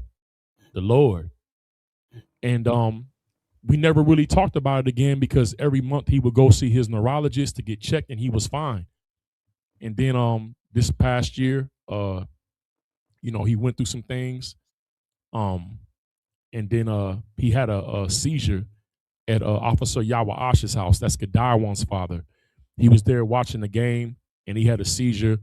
And I also want to just commend Officer Yahawash and his wife, and for the care they took for him. They responded immediately and giving him first aid and called the EMS, and he had the seizure. And then they took him to the emergency room, and I went to the emergency room with him. I was there with him all night, and the doctors came in and said, "There's something going on. We're seeing something strange in his brain from the scans, and he needs to go back and see his neurologist." And we went to the neurologist, and they said that they showed his brain. They gave us a current scan. They said that the cancer had came back. And then Officer Dewari, I want to commend him as well, and his wife Shayla, because they housed Officer Chaarab. This happened, I think, in I want to say like in June, and they housed him all the way until August, and fed him and took care of him and gave him a beautiful room to stay in and to rest in. And we were taking him to all of his appointments, and you know, it was some difficult times, man. I remember one time we were taking him to an appointment. He just, because of the cancer in his brain, he just started to throw up in the car, and you know, it was some things we went through, man. And we went to see the surgeon because they were considering taking the cancer out again. And then based off of the scans, they said that it had spread from his brain to his spine. And that, you know, I called Captain Yahawadah, and, you know, I didn't know. I called you too, sir, and I didn't know what to do. And we just kept taking him and to his appointments, and, you know, he kept taking his medication. And then, you know, his family came and, you know, took him and everything. And I would go see him every Friday and just, you know, to let him know that I was still there. His family, you know, they, you know, his mother and everything, they felt like they wanted to give him the care and put it in their hands. And then the last time I seen him, which was about 2 weeks ago, me and Officer Barakia went to go see him, and it wasn't good. He was still conscious, but just his condition, I think they said his liver had failed, and something was eating up his feet. And me and Barack, y'all, we just, we embraced him. He began to, weep. I was weeping. And then we saluted him out. And I looked him in his eyes and I just said, I love you, you my brother, and I'm gonna see you again. And he said, for sure. That's what he said. And then, this morning I got the call from his mother. She was hysterical. And she said he had passed. But Salaki General, I just looked at it like it was the mercy of the Lord. It was the mercy of the Lord, you know what I'm saying, that he didn't have to suffer. They had transferred him to hospice and he wasn't there at night, and the Lord took him. So that's the summary of that, sir. Salaki. If I could, sir. Please, Officer Chaarab is proof that you don't have to be rich to do the work of the Lord. Officer Chaarab built this school from the homeless shelter. That's right. Nobody has an excuse. Salakia. Please. If I could, General. Please. Yeah, Officer Chaarab came truly like how the Bible describes its priests and prophets. I heard him. Now I didn't look at how he looked. I saw what he was saying, and he said something. When he said brotherhood that night, Tabazar, I didn't know what he was talking about. I didn't know what brotherhood was. That was a foreign concept to me. I said, "What is brotherhood? What is all this about?" So from then, I learned more. Officer Chaarab, he taught me, showed me things. I'd to try to get some money for him. We do some jobs together, and then he would lace me on game and tell me about I'd start to see your classes, sir. I'd start to see Captain Tazaria. I got to see the UPK from then, and it like you taught out of Philippians, it put something in me, and that stuck.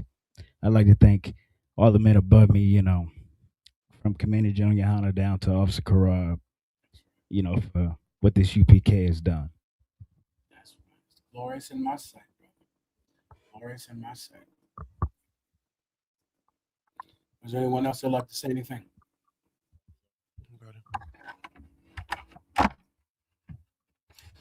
One precept for you, okay? Just to prove what the brothers just said, Ecclesiasticus 30:14, okay? Ecclesiasticus 30:14. Most High God is always very merciful. This was a ongoing issue that he had for years. Officer Chaarab with having brain tumors.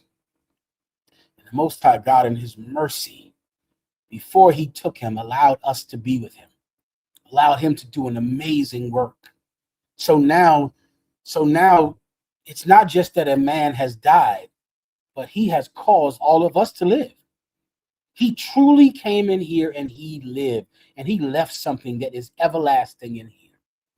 This strange faith that we share, this peculiar brotherhood and love for each other that other people think is stupid. Other people think we're a cult, but we chose this and this chose us. And this is why we got to know him. This is how we met him. And this is the Lord's God will that we were brought together, and that cannot be separated. And death cannot change that. Give me the precept. Ecclesiasticus 30:14, I think. Got on one con, sir. The book of Ecclesiasticus, chapter 30, verse 14. Better is the poor being sound and of strong constitution than a rich man that is afflicted in his body. Skip down to 17. This is all about the wealth that people have that are healthy. So many of you think that when you have so many problems and you think your problems are many. If you are healthy, then you have no problems. Because not having your health, that's a real problem. And this brother didn't have his health and never had it. Came into the truth with a part of his brain missing. He still loved the Lord. He still pressed forward and built that school. He still did it. If you have your health, you better start being grateful. You better start thanking the Most High God. Skip down to about 16, I believe. Cut on one con, sir. Verse 16. There is no riches above a sound body, and no joy above the joy of the heart. Verse 17. Death is better than a bitter life or continual sickness. the Bible says that death is better than a bitter life and continual sickness. The Most High God finally had mercy on Chaarab, because I don't know how many. I think I recall Tabazar. This was his third time, fourth time. Just kept coming back, Now it was back again, and by then he was just so worn out. And you brothers and the sister and the brother that took him into his home and took care of him. And this was better. The Lord is merciful. He's merciful. And remember, he knows this is not the last time we'll be together. Now, the next time we see Chaarab, he'll have a brand new body, a brand new brain, a brand new body, strong and healthy, free of the sickness and the illness that had plagued him for years. Read that precept again. Come on, sir. Ecclesiasticus chapter 30, verse 17. Please. Death is better than a bitter life or continual sickness. That's it. Is there any more? If not, just give me Ecclesiasticus 38, all right? Come on, sir. Give me Ecclesiasticus 38 and 17. Okay, so now we've lost our brother. We're going to, Yatazak, you'll look into seeing, many times when this happens, we'll have to see the family.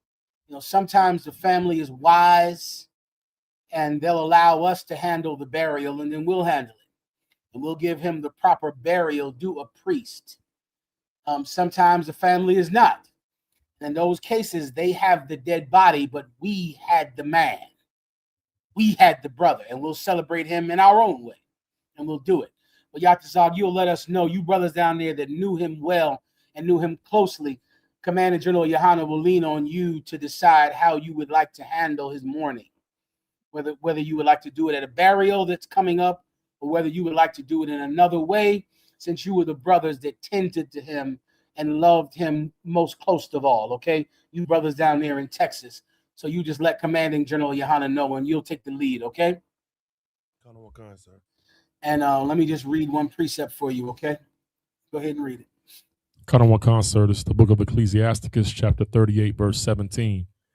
Weep bitterly. Let me tell you where we're at.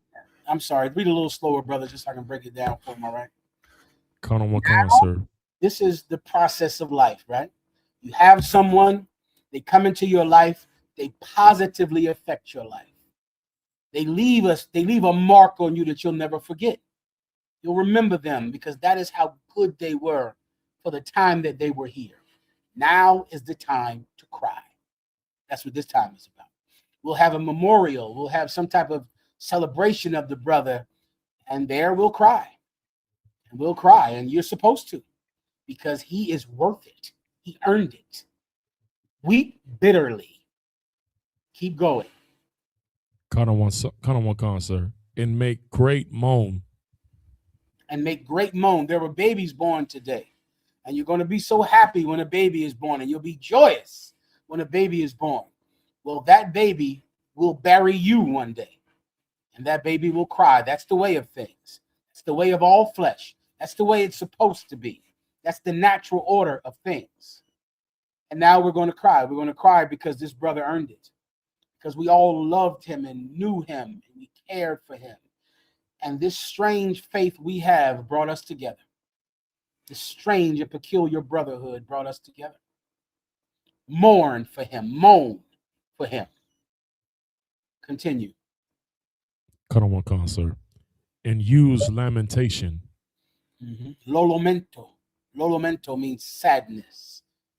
Lamentation, sadness. Use it. Continue.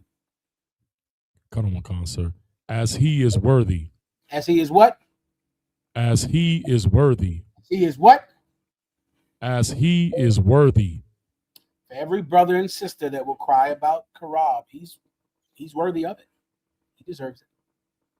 He's someone you should cry about. We have Killeen, Texas because of him. And think about how many brothers and sisters before Jesus Christ comes back that will be in that Killeen, Texas. They'll be sitting right there. They'll come into the truth. You brothers will be captains and generals, and you'll be risen up, and they'll be there, and they should remember the brother who died. They should remember him. It should be sad for him because we'll remember him. And he deserves tears. He's worthy of it. He's a good brother, and a good man deserves tears. And he's going to get them. He's going to get them. Kind of one concert. Mm-hmm. And that a day or two, lest thou be Salakia, sir. In that.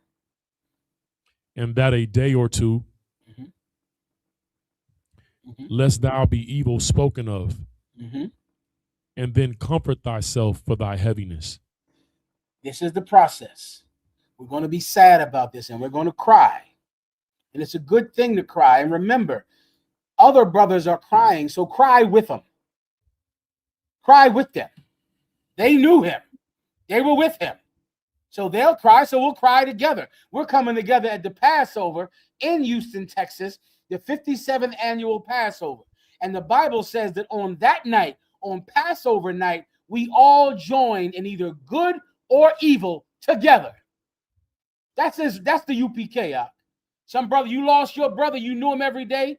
He started your school, you knew him, you're crying, so am I. You had a baby, you're happy, you're joyous, so am I. On Passover night, we all came together in those houses with the death angel outside the door. And whatever good was going to happen tonight, it would happen to all of us. And whatever evil was going to happen would happen to all of us the same. That's One West. That's this strange love, this peculiar faith that captured us. Now, if they're crying, you cry, or else evil might be spoken of you. Why aren't you sad? You should be crying over Chaarab. Colleen is. Texas is. You should be happy that that baby was born. Texas is. And here we share all things, one and alike. We share happiness. And tonight we're going to share sadness. Tonight we're going to share sadness tonight. Continue. Kind of one concert.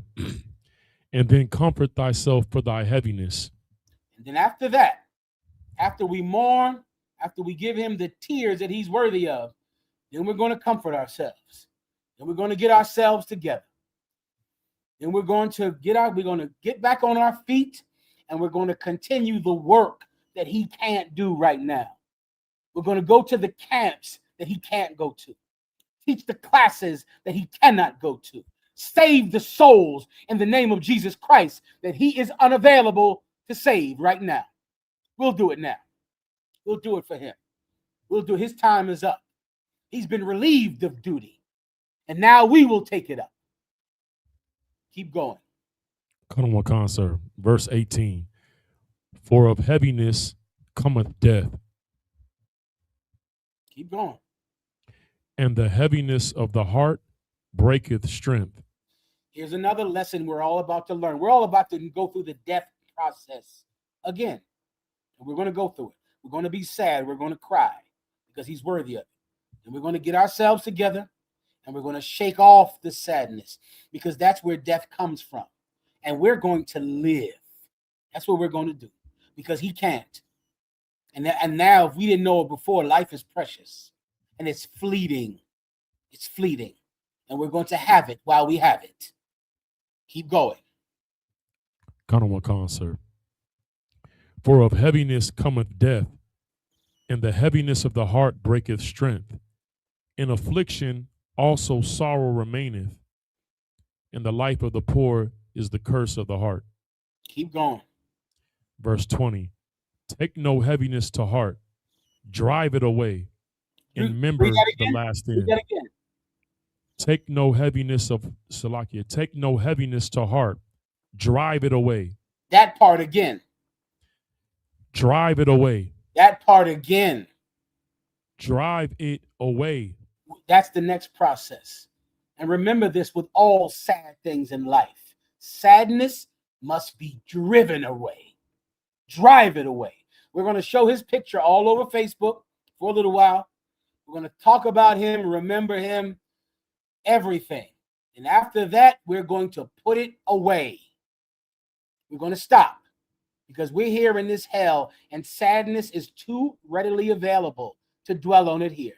If you need a reason to be sad here in this hell, you're going to have one every minute, every second.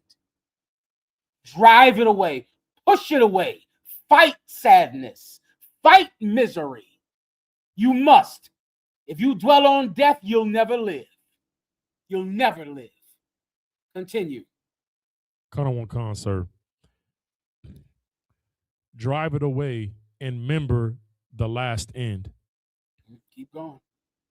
Forget it not, for there is no turning again. Thou shalt not do him good, but hurt thyself. Let me tell you, just remember the end. Remember that death is always coming. Live now. Raise up every brother that you can now. Chaarab did it. Chaarab had a short amount of time to live from that moment that he found the truth until he died. He went and moved into a homeless shelter, went and fought to bring all you brothers and sisters into school. He made something of his time. What are you doing with it? What are you doing with yours?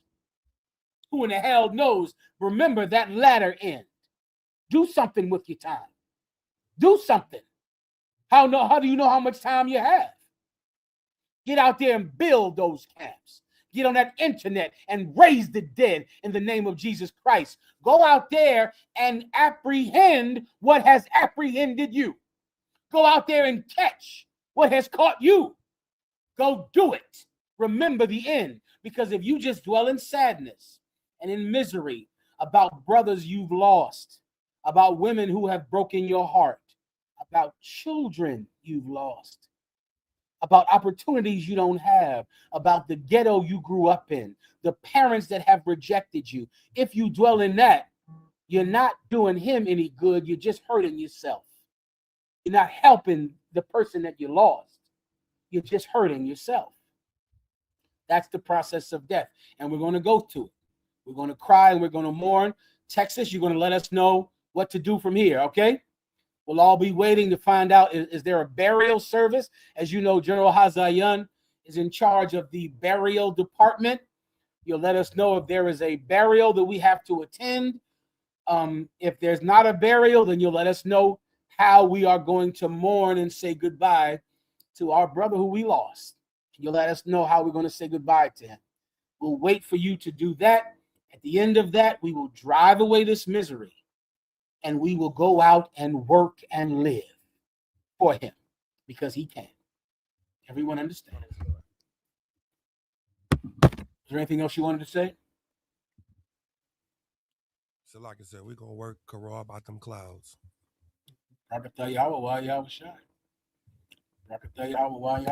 Well said. We in deep. Okay, with that said, Ephraim, let me come back to headquarters. I'm gonna wrap the class up now for water. Ephraim out in Harlem, New York. Give him a hand. Pittsburgh, give Pittsburgh a hand. Good to see you, Warriors. Chi-Town. Pittsburgh, did you have something else you wanted to say? Sir, the water for your service. Water for your service, Warrior. Chicago, what did you want to say?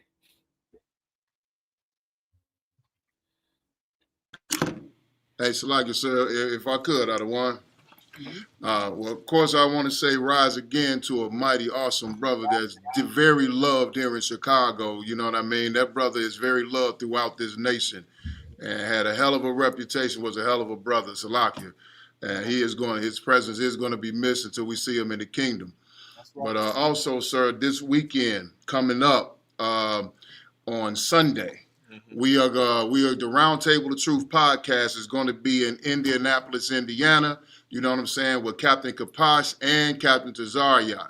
You know, so we have a special edition Roundtable of Truth live in Indianapolis, Indiana, coming up this Sunday. It's going to be at I believe 10 a.m. Mm-hmm.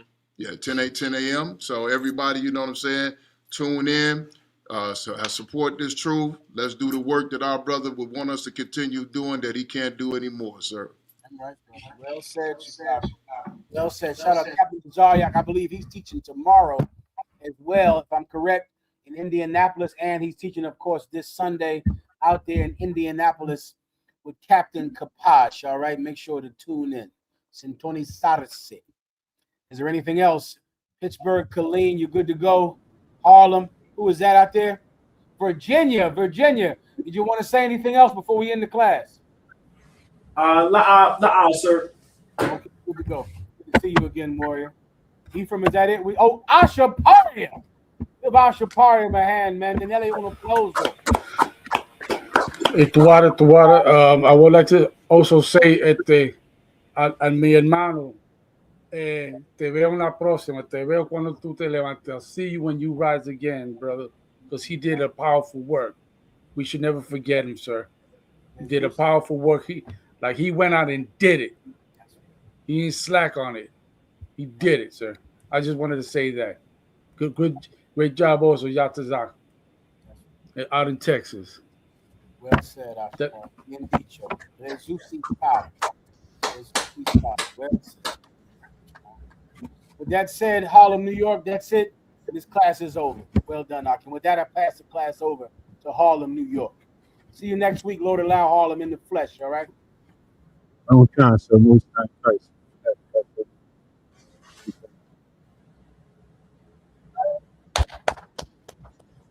What? And Israel, Mahayaman, with me to stand. Man of Israel, we want to give one courtesy salute to the teacher.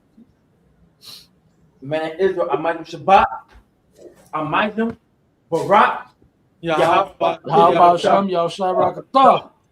Yadamatah, Sorry, Faith Sisters. We're going to give one courtesy to the sisters.